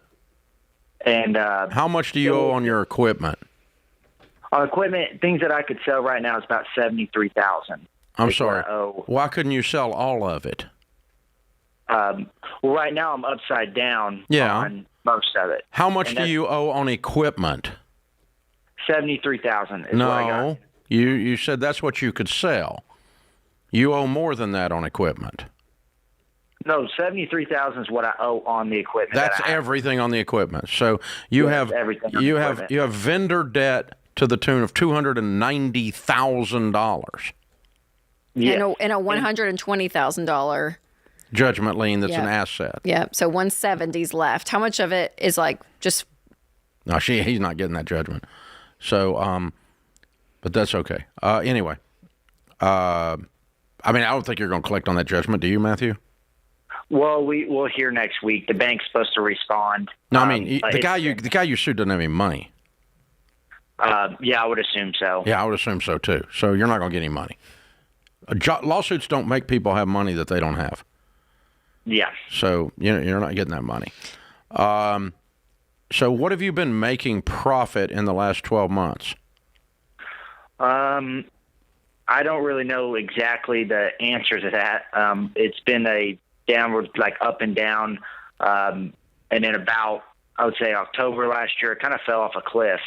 I know my monthly revenue has been about $250,000 for the last part of last year each month. Then it went down and down, and right now it's about $40,000 a month. Okay, and what were you doing that was $200,000 a month in revenue? We were building custom homes, multi-million-dollar custom homes is what we were specializing in at the time. How many homes do you have now that are just spec out there? I don't own any. I don't even actually have any new construction projects going on at the moment. Okay. So here's the thing. It sounds like, and I work with entrepreneurs all the time. We've got about 10,000 of them in our Entre Leadership program, okay? And it sounds like you're really good at building houses. It sounds like you're a very hardworking guy, and you really suck at running the business. Yeah, I would agree with that. That's what it sounds like. Because you don't know any of your numbers. You don't know where the money's coming from. I grew up in the building and real estate business, and I can't figure out how thought you were making $200,000 a month building custom homes. Because if you build a $5 million custom home, and if your builder's fee on that's $500,000, $600,000, it's going to take you 18 months to build that house typically. And that's not $200,000 a month. And if you'd have to be rolling these things off one a month, rolling off the end of the line to be making that kind of money. No, that was gross. I'm sorry. I meant that was my gross revenue, including like money that came in, and I had to pay subs, and I had to pay a lot. We had at one time, okay. That's the customer paying you for building their house, and you're supposed to pay the subs that built their house. It's not even your money. Yeah, that was just my revenue. No, it's not your revenue. It was money coming in. It was money. Your revenue is from money that your company is actually making in profit. Your revenue is the builder fee. Your revenue is not the $2 million it takes to build the house. That's the customer's money. Follow me? So, yeah. Okay, so you never saw. So, how many houses a year were you building? Last year we had 10 total. Start to finish, and then just various remodel projects in between, a couple framing jobs. And you don't have anything going right now? Right now I got one addition. It really, interest rates went up and building kind of came to a halt in my area for, the area that I was working in. I got you. Now I'm trying to, get some more work framing or doing something elsewhere, but okay. I'm down to just two. And the $75,000, and so the vendors that haven't been paid, those are actually, you're in a mess. Those are actually customers' money that you've used. Yeah, the vendor debt, it's roughly, I don't know exactly. Yeah, like subs that did work on my house that you were building for me and you didn't pay them, they're going to put a lien on my house. Right? Yeah. Yeah, this is really dangerous. Okay. Scary stuff. So, wow. Yeah, you had no bookkeeping systems and processes, nobody watching the flow of cash. Nobody watching the flow of cash that knew what they were doing, and it just money coming in, money going out. And when the music stopped, there weren't enough chairs. Do you still have people on payroll, Matthew? Just 2 people. I laid everybody off. That was W-2 employees. Yeah, that's good. That's good. I'm sorry. What I kind of come to realize. How old are you? I'm 23. Oh God.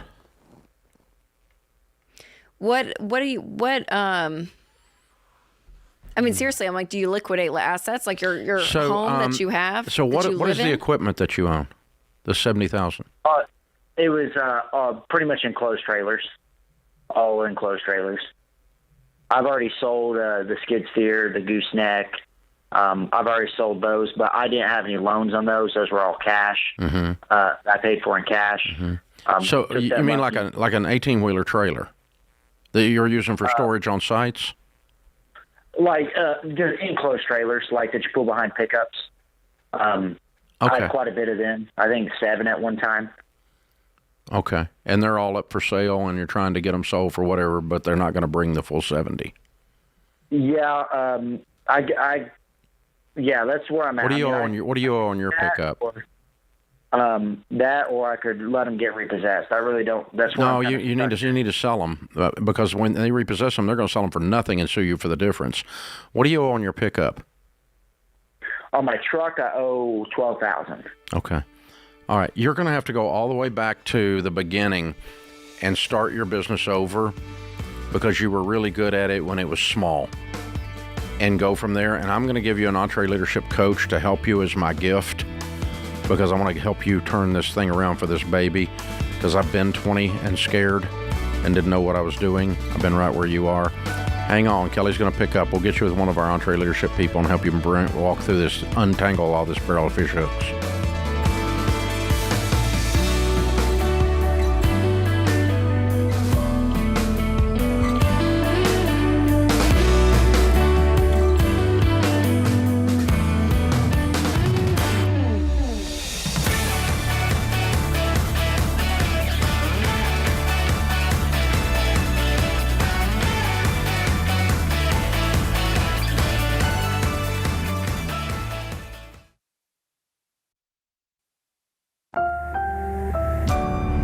Brought to you by the EveryDollar app. Start budgeting for free today.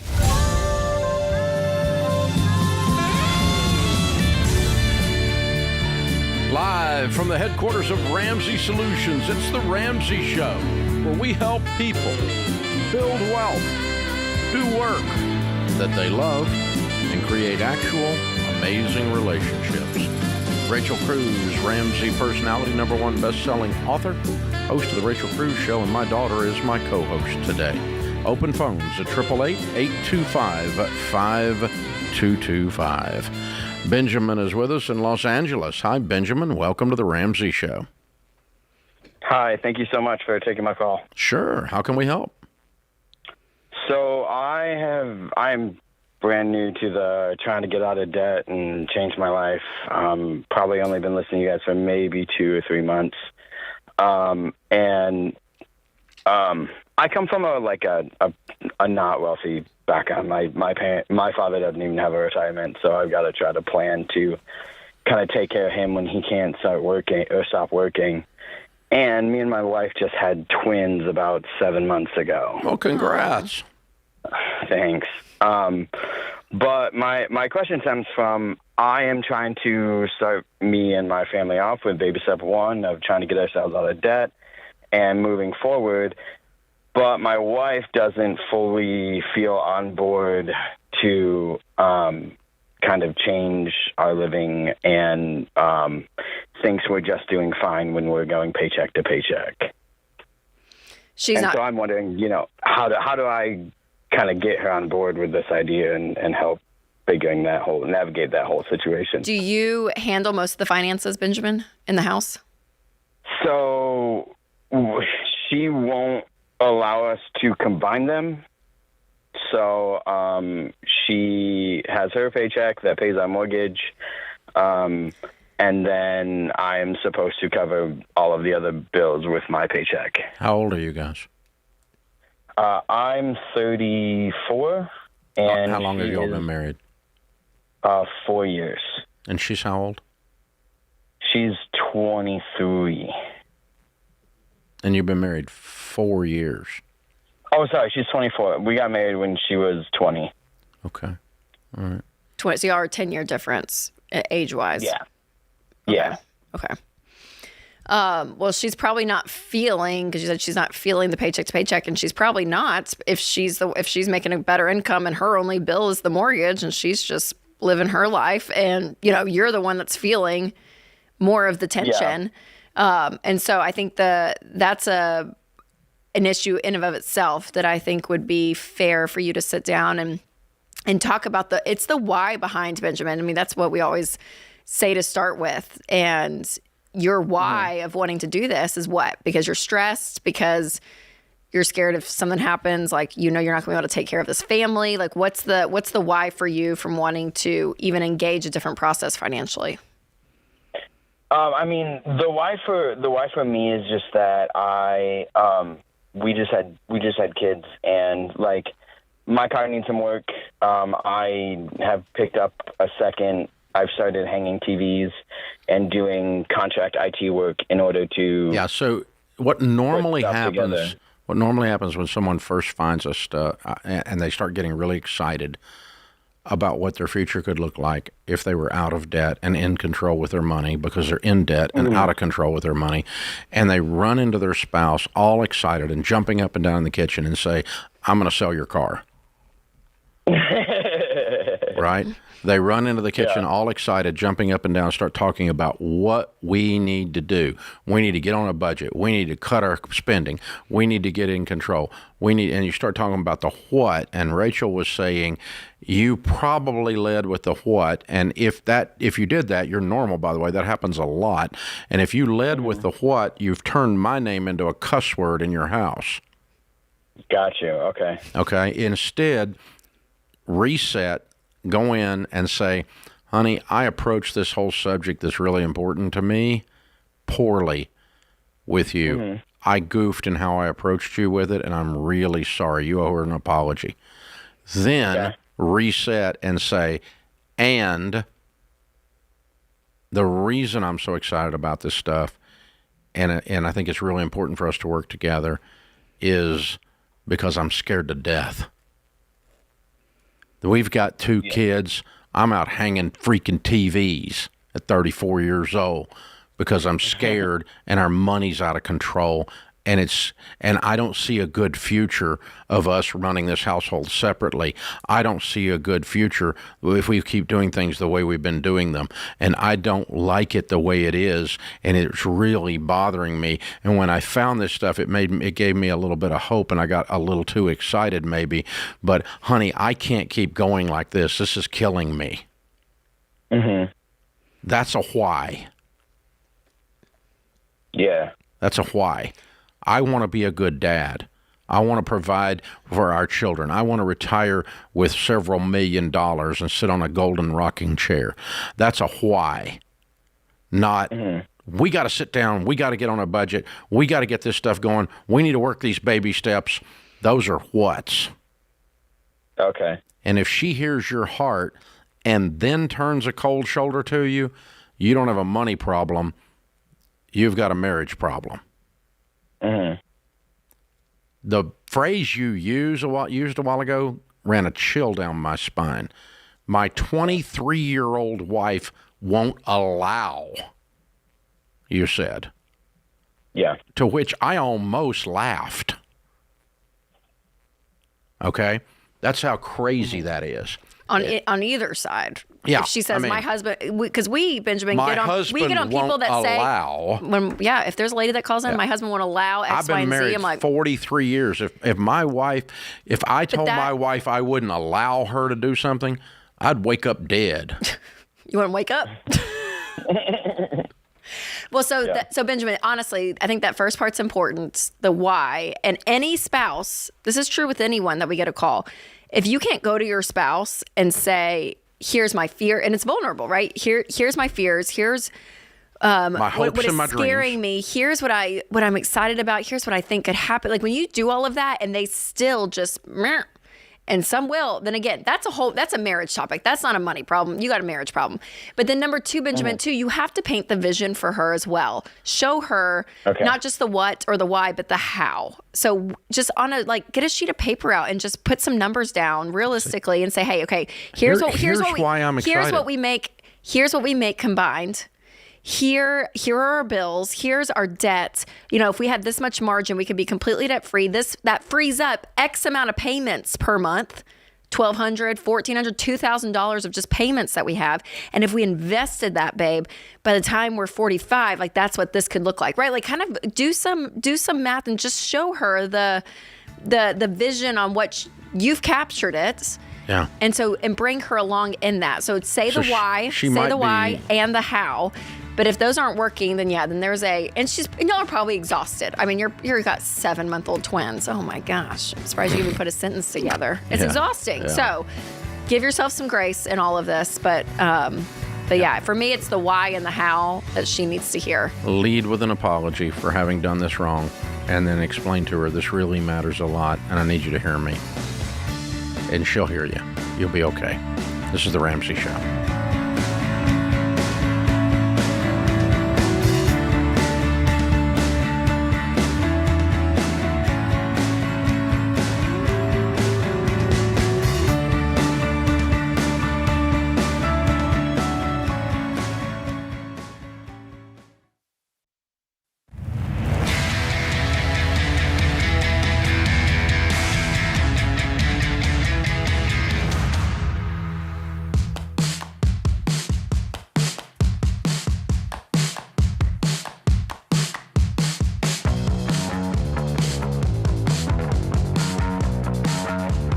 Well, I think it's been almost 20 years ago. I read a book called Thou Shalt Prosper, and I started talking about on the air what a wonderful book it was, and the author called me up and he said, who are you? I love you. My book is selling. And he and I became great friends. Rabbi Daniel Lapin and I have been friends for, it's got to be 20 years, isn't it? Probably. It sounds get down into that microphone. Get down into it. Yeah, sorry. Yeah. That's okay. It's been probably 20 years, right? Yeah. Yeah, I'm thinking almost. It's got to be. Let's see, that would be. That'd be 2002, 2000. No, it's not quite that long. It's probably 15 years, something like that. Yeah. Anyway, I don't know. Brand new book came out. Oddly enough, Rabbi is a Orthodox Jewish rabbi, and the book "Thou Shalt Prosper" is his main, or the book that made you. Yes. In terms of with your help. It's a fabulous book. It's one of my top 10 faves of all time. Yeah. And so I ended up writing the foreword when you reissued it later. Yes. And but this book came out, the new book, The Holistic You, Integrating Your Family, Finances, Faith, and Friendship and Fitness, sadly came out October the 8th. Yes, that's right. By an Orthodox Jewish rabbi after October the 7th. Really bad timing, Rabbi. Awfully bad timing. You can't rely on Hamas to get anything right.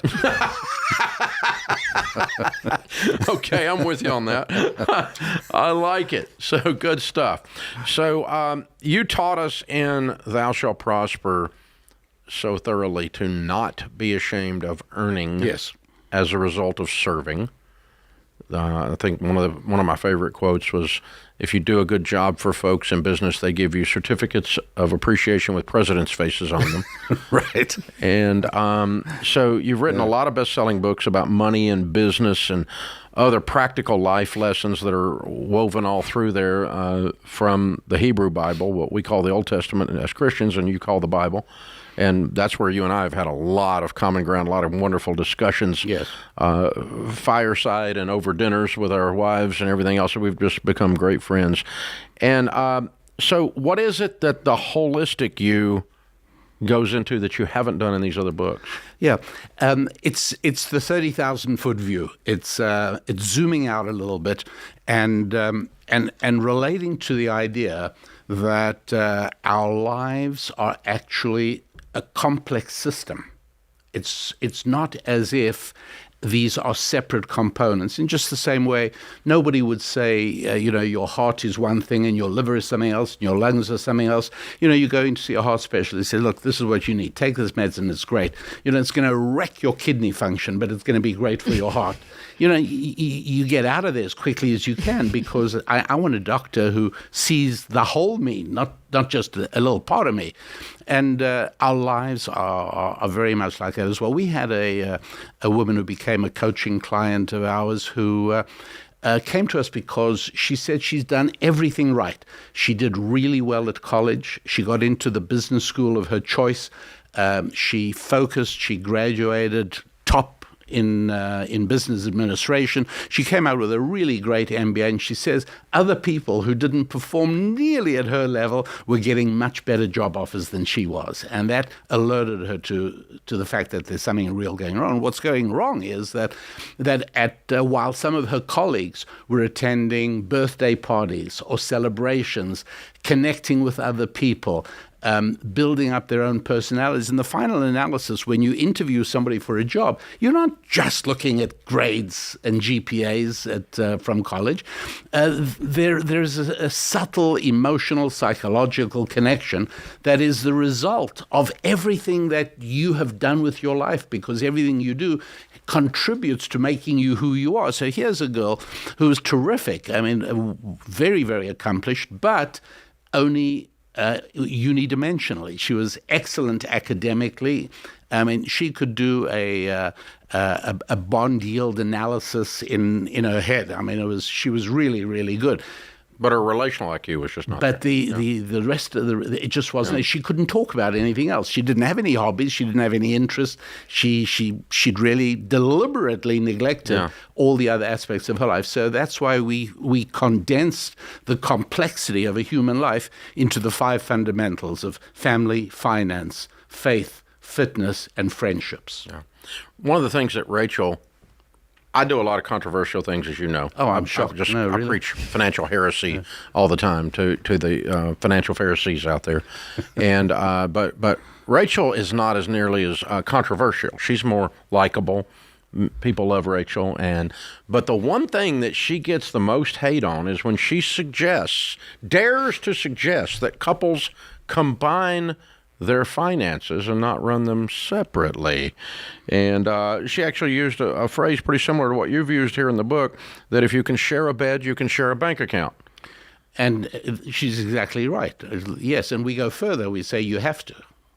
We do too. That's absolutely essential. Yeah, so walk through that, because we talk about this a lot. Why is it so essential? Even just 2 segments ago, we had this exact call. We get this call once or twice a show sometimes and about a spouse. And not only are fewer and fewer people getting married now, but many who are getting married aren't acting like it.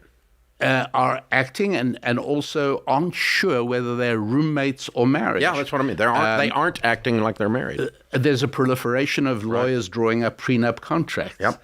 I mean, that's a fine way to go into a marriage. And again, if it's a second marriage or third marriage and there are lots of assets and children, complexities exist. But ordinarily, when a young couple marries, you would have thought it would be with a wholehearted bonding. We're not talking roommates. We're talking.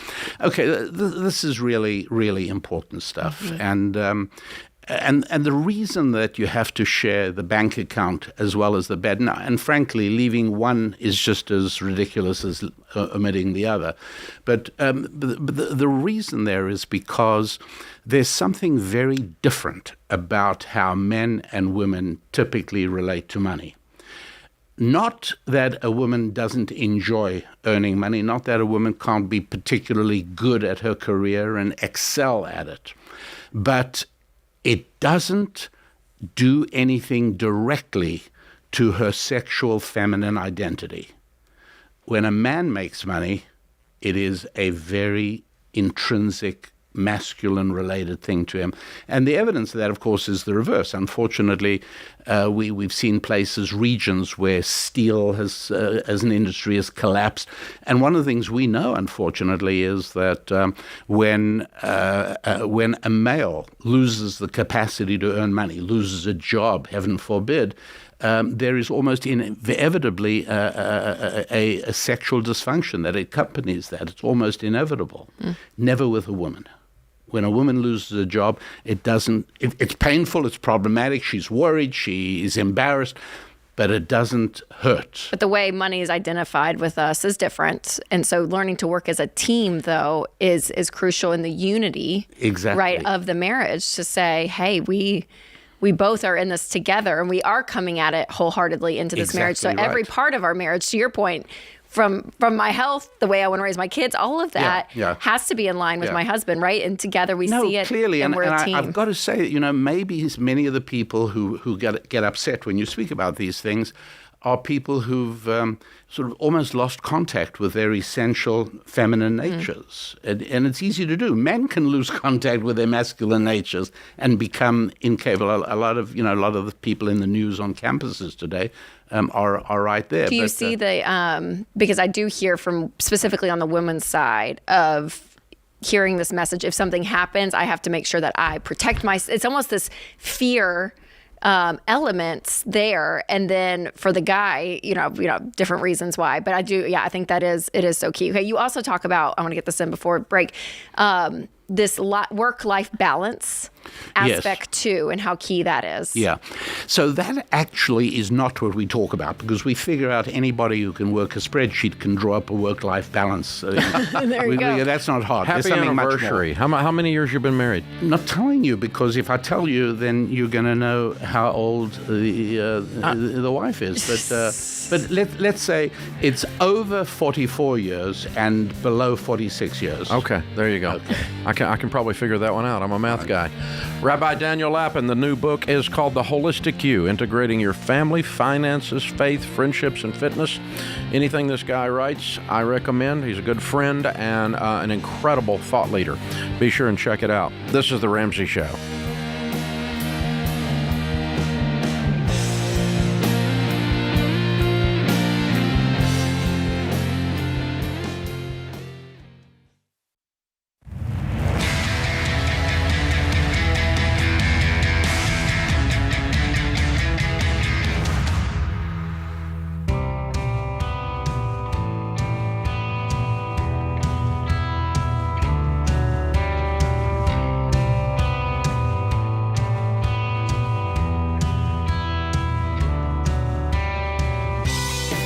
Rachel Cruze, Ramsey personality, #1 best-selling author, and my daughter is my co-host today. The best way to make the most of your money is by doing it on purpose. That's called a plan, being intentional. In the money world, we call that a budget. EveryDollar is our world-class budgeting app, the best budgeting app in the world, and it makes it simple to plan your spending, track your expenses, and hit your baby steps and move through and level up. You can keep a pulse on your spending and share everything with your spouse. Make progress on your money goals with EveryDollar. Download EveryDollar for free in the App Store, or go to Google Play and do it. Or you can even go to EveryDollar.com and find everything you need. Tyler's in Pennsylvania. Hi, Tyler. Welcome to the Ramsey Show. Hey, how are you guys doing? Better than we deserve. What's up in your world? Not much.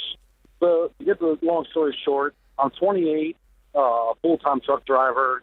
Started a side business about 8 months ago that works while I'm out on the road.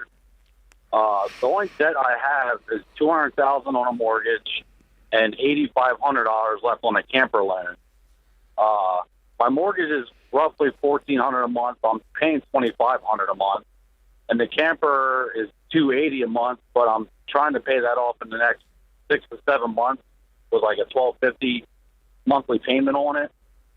The question is, once I pay the camper off, should I use that $1,250 and put it right on the mortgage, or start reinvesting back in the 401k that I've postponed for the last couple of years? Stop paying extra on your mortgage. Throw all the money you can find anywhere in your budget at the camper and get it paid off quicker than you were planning to. Once it's paid off, you need to have an emergency fund of 3 to 6 months of expenses. That's what we call baby step 3. You're debt-free then, everything but your house, and you have 3 to 6 months of expenses. Then baby step 4 is what you said. Start your 401k back over. Start it again, and 15% of your income needs to be going into your 401k. Make it a Roth if you can, and put it in good mutual funds. And then any money you find beyond the 15% going into the 401k with no payments now, but a house payment, now we start throwing extra money at the mortgage. But only after the camper is gone, you got the 401k restarted and the emergency fund in place. Only then do you do that. Jillian is in Atlanta. Hi, Jillian. How are you? Hi, I'm good, thank you. How are you? Better than I deserve. What's up? Thanks for taking my call. I am calling because I make too much money to live paycheck to paycheck, and I need help getting back on track, and I don't know what I'm missing here. How much money do you make? Combined $148, my husband and I. Okay. Good for you. Have you guys written out a budget? Do you know where your money's going every month? Have you realized, oh my gosh, there's so much payments, like you're seeing it happen and you're just trying to slow it down, or you don't even know that? I don't even know that. I've been attempting a budget, and then I just got EveryDollar, but because I'm coming into it in the middle of the month, it's kind of still a little confusing. Yeah, so I don't know where everything's going. We're not like living lavishly. No, you can disorganize your way out of $150,000. Yeah. Yeah. How much debt do you guys have, Jillian? $35,000. Okay, what's it in? $5,000 in student loans and $30,000 is my husband's check. How much is that car payment a month? $675. Okay. And what's your house payment? House payment is $2,000. Okay. Nothing you're giving me here that is out of control. I mean, we've got some goals. We need to pay off the truck and the student loan, but nothing here is screaming stupid. So it sounds like mathematically that your biggest problem is you guys are just not telling your money what to do. We always laugh and say a budget is people telling their money what to do instead of wondering where it went. You've just been wondering where it went, and now you woke up and you're disgusted with that, which is a really cool place for you. That means you're getting ready to change your life. Yes. And so the second reason why I'm calling today, my husband is going to start getting monthly bonuses. You're muffling. You need to speak direct into your phone. I can't hear you. The second reason you're calling is what? My husband is about to start getting monthly bonuses. Oh, good. On top of his salary. And so I want to make sure that we don't just mix that into everything that disappears every month. I want to be intentional with it. And you need to be intentional with all of it. Yeah. Yes. Yeah. Yeah. Yeah. So, do you guys have a regular salary, or is it commission based? Besides just the bonuses? Regular salary. Regular. Okay. Well, that's the easiest part of budgeting, honestly. For so many people, the irregular income is where they get really tripped up. So we're in May right now, in the middle of the month. You're right. So I would be looking and saying, okay, in June, here's our budget, and you have your income, and I'm glad you have EveryDollar, minus all of your expenses, including giving, and there'll be some savings. Do you guys have any savings at all? $5,000 in a CD. Okay, so I would take that down to $1,000 and go ahead and put a lot of this towards your student loan, and that's pretty much knocked out at that point, which is great. And then, you're going to be tracking, Jillian, like every single thing that you spend money on. And I would go back to, April, February, March, like go back some months and see on average, what are you spending on groceries? On average, what are you guys spending out to eat? Like get some averages and plug those into EveryDollar. But remember, those numbers were numbers when you weren't budgeting. So you're going to be able to say, oh my gosh, we spent that much going out to eat. Well, if we cut that completely out, maybe that'll take it down, the student loan down to $500, because that'll be $500 we're not spending out to eat. We're going to put that towards the student loan. Your grocery budget, again, this is when you're not budgeting. So you're just going and kind of getting what you want to say, okay, what can we limit there? And you're going to start to see all these things trickle in of, oh my gosh, this is where it's going. And you're going to be able to shore it up. And because you guys have this truck payment and this debt, I would go through that EveryDollar budget and start cutting columns, cutting these categories on the app. that you don't need, and to say, and lowering we're gonna hit dollar this truck. amounts. We're going to hit this truck. We're going to hit this truck. And the great thing about EveryDollar is it's going to show you at the top what's left. And so you're going to find some margin, Julian. You really will. And you're going to start to see that number grow. And you just think, if we put that much towards the truck, this is where, and you start to actually see it happening. But you got to see those hard numbers first and foremost. So go back a few months and average out some of these categories. And I think that's really going to help you see somewhat of a goal to shoot for. I think as you get good at this, and it's going to take you a little bit to get good at it, you're going to put $3,000 a month on the truck, and the truck's going to be paid off in about 10 months. That's what I think. Okay? So here's your rules. You and your husband sit down, turn the television off, put the kids to bed, get the EveryDollar app up on the screen, and start telling June what to do. You guys get to choose together what it's going to do. You lay it all down, and then you stick to the plan that you laid out. The first month, you're not going to be very good at this. The reason you called us is you suck at this, and you're learning. Okay? The second month, you're going to be a little bit better. The third month, you're going to feel like a budget pro. It's going to take 3 months before it all clicks. Okay? Give yourself a little grace. It's tense to sit and talk to your spouse about this when you never have. Expect some tension in the area. Give yourself, breathe, okay? Smile, tell a joke. And so, begin to lay it out. And every dollar has an assignment before the month begins.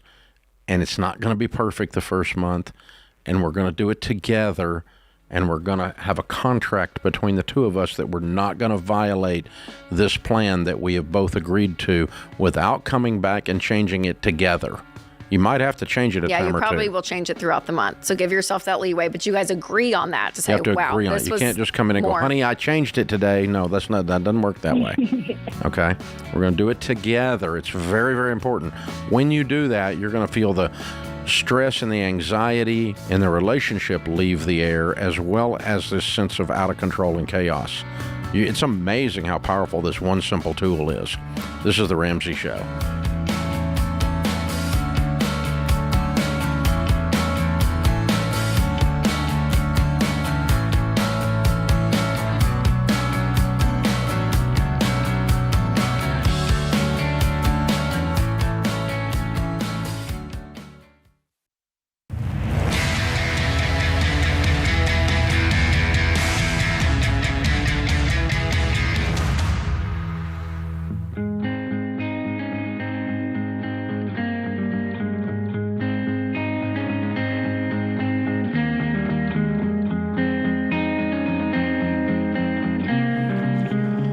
Our scripture of the day, Romans 12:2. Do not be conformed to this world, but be transformed by the renewing of your mind, that you may prove what is good and acceptable and perfect will of God. Andy Warhol says, they always say time changes things, but actually you have to change them yourself. Kelsey is in Indianapolis. Hi, Kelsey. Welcome to the Ramsey Show. Hi, Dave. Thank you so much for taking my call. I appreciate it. Sure. What's up in your world? I'm going through a divorce right now. Oh. In the past year, since August, I started my first full-time job, saving up for me and my little girl. And I have currently saved since August a little over $15,000 in cash. Good for you. I have no debt, no credit cards. It's funny, this old man said to do baby steps, and guess what? He was right.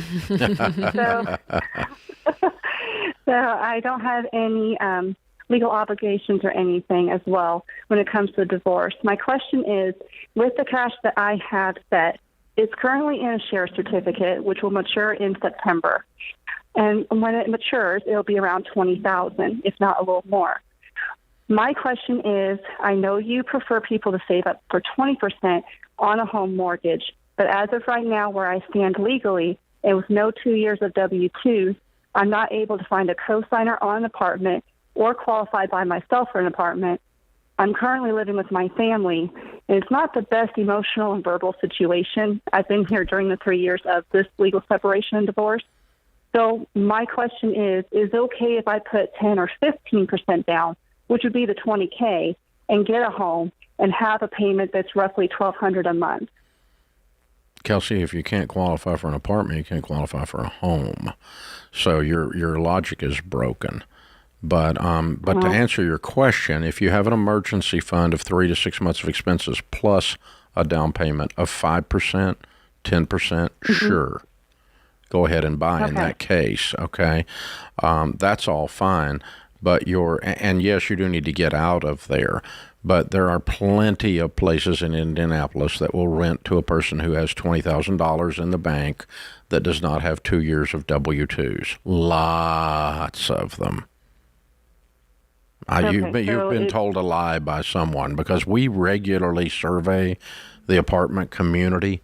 George Camel did one not long ago for his podcast where he called around to different apartments in different cities and said, I have a 0 credit score. I'm brand new out of college. I don't have a job track record, but I have a job. I can prove the job to you. Will you rent to me? And they said, sure. Some of them required a little larger deposit, but every one of them except one said no FICO score is fine and not 2 years of W-2s. All of that is so someone's been telling you this and it's not true. Okay. I've put in 3 applications for apartments and been denied every time, saying that I need a co-signer. And well, what happens too, Kelsey, so what we have found, though, is sometimes you have to call and actually ask for a management position, someone that has a bandwidth to be able to, or have decision-making rights that the person in the front office who may just be going through the applications doesn't have. So we have found that you have to find. You don't just fill out applications blindly. Go in and sit down and talk to them and say, here's the situation. Okay, I went through a divorce. I've been working. I show you the W-2 for what I'm doing. I show you proof of job, and here's my certificate. I've got $15,000 in the bank, and they'll rent to you. They'll rent to you. But if you just turn in applications, they'll just turn them down because they don't even look at them. But if you're in a position to buy a home and you do have that down payment, and that payment's no more than 25% of your take-home pay, you have your emergency fund, and you have all of that set up, I mean, at that point, I would go ahead and buy. I mean, we always say to I'm not sure you do, though, because I don't think $20,000 is an emergency fund plus a down payment. Do you, Kelsey? No, it's not. I do have 3 to 6 months expenses saved outside of the 20. Oh, you do? It's just the 20. Okay, then 20,000 is fine. Okay. Grand. What are you making? How much are you making? 20%. How much are you making? Monthly with the child support and my own together, it's a little over $3,200 a month. Okay. All right. I would buy. Now, here's the thing. We do not we tell you never take out more than a 15-year mortgage. We tell you never do it where the payment's more than a fourth of your take-home pay. We do say those things. We say it, but we do not say the third one is 20% down. We say 20% down is best because you avoid PMI. But a first-time home buyer or someone in your kind of a situation where you're trying to re-enter the housing market for the first time or re-enter it as if it's the first time, very few of those people put down 20%. Okay, so I'm okay. I'm not going to get a spanking by Papa Dave. I just told you. Yeah, that's funny. Okay. That's funny. Kelsey, that's exciting, though. I mean, seriously, this feels like another great step in the right direction for you, too. But don't do it based on there's no apartments in Indianapolis that'll rent to you, because that part's not true. Yeah. Okay? That part's not true. So, because literally, I mean, you think an apartment won't rent to you, but you can get a mortgage? I mean, come on, that doesn't even make sense. So, sit down with Churchill Mortgage, and they'll help guide you through the process. We've been endorsing them for, almost 30 years now, and they'll help you figure out what you can afford and, start to lay out. And then you may decide to save a little bit more and go get you an apartment and get out of this toxic family situation. But I think you do need to get out of that. You've gotten far enough the other side of the divorce to recognize there's other things that are toxic that are bringing you harm, and you need to separate yourself from that, or at least have some distance from it anyway. And I think you do need to make that move. Michaela's with us in Minneapolis. Hi, Michaela. Welcome to the Ramsey Show. Hello. Hi, what's up? So essentially I'm calling because I just graduated, and my husband and I just have kind of decided to sit down. We've, had conversations about our finances in the past, but really just taking it seriously, and there's quite a bit of debt. How and much? I'm not really sure where to start. A little over $686,000. On what? Mortgage. How much of this is mortgage? $350,000. You have $300,000 in non-mortgage debt? I have my doctorate, so In my what? student loans were about chiropractic. Are you working now, or you just graduated? I just graduated about a month ago, and I'm currently not working. We have a toddler, and I'm also we're about to have our second baby, so I'm staying home for a little bit for that reason. Girl. And you signed up for $200,000 to be a chiropractor. Yeah. What does your husband make? So it kind of varies. His income is based on he's a sales. Yeah, what's he make? So I don't really know yearly. His last, we roughly estimate about $6,000 a month, but it totally varies. Some months it's as high as $10,000 a month. He's probably and making other 80 months or it's 80 or 90,000. Okay, honey, you're gonna have to get to work. You painted yourself in a corner. You don't have a lot of choices. I mean, you have a baby, I understand, and you should do that. But you're about to be a chiropractor because you spent $200K and you got to pay $200K by being a chiropractor. You made that decision. You don't have to. You can't unring this bell. Mm-hmm. So you're about to be a chiropractor, and you're probably going to start at $50,000 to $70,000 a year. And if you work your butt off, maybe you can get it up to 110. And between the two of you, then you're going to have to get in attack mode and get after these debts. Yeah. Wow. Let's do this. Let me help you. You got a baby on the way, and it's a scary time, and this is an overwhelming amount of money. You may not be able to keep this house, and you may not be able to keep the cars you bought, too. You guys have made a real royal mess. And it's going to come. There's going to be some pain involved before you turn this around. Probably some chiropractic metaphors in this. So, but hang on. We'll have Kelly who's in there? Kelly's in there. Pick up and get you. Get you Financial Peace University and help you two get started. And we'll try to help you with this. And you call us back if you need help as you go. That puts this hour of the Ramsey Show in the books. We'll be back with you before you know it. In the meantime, remember, there's ultimately only one way to financial peace, and that's to walk daily with the Prince of Peace, Christ Jesus.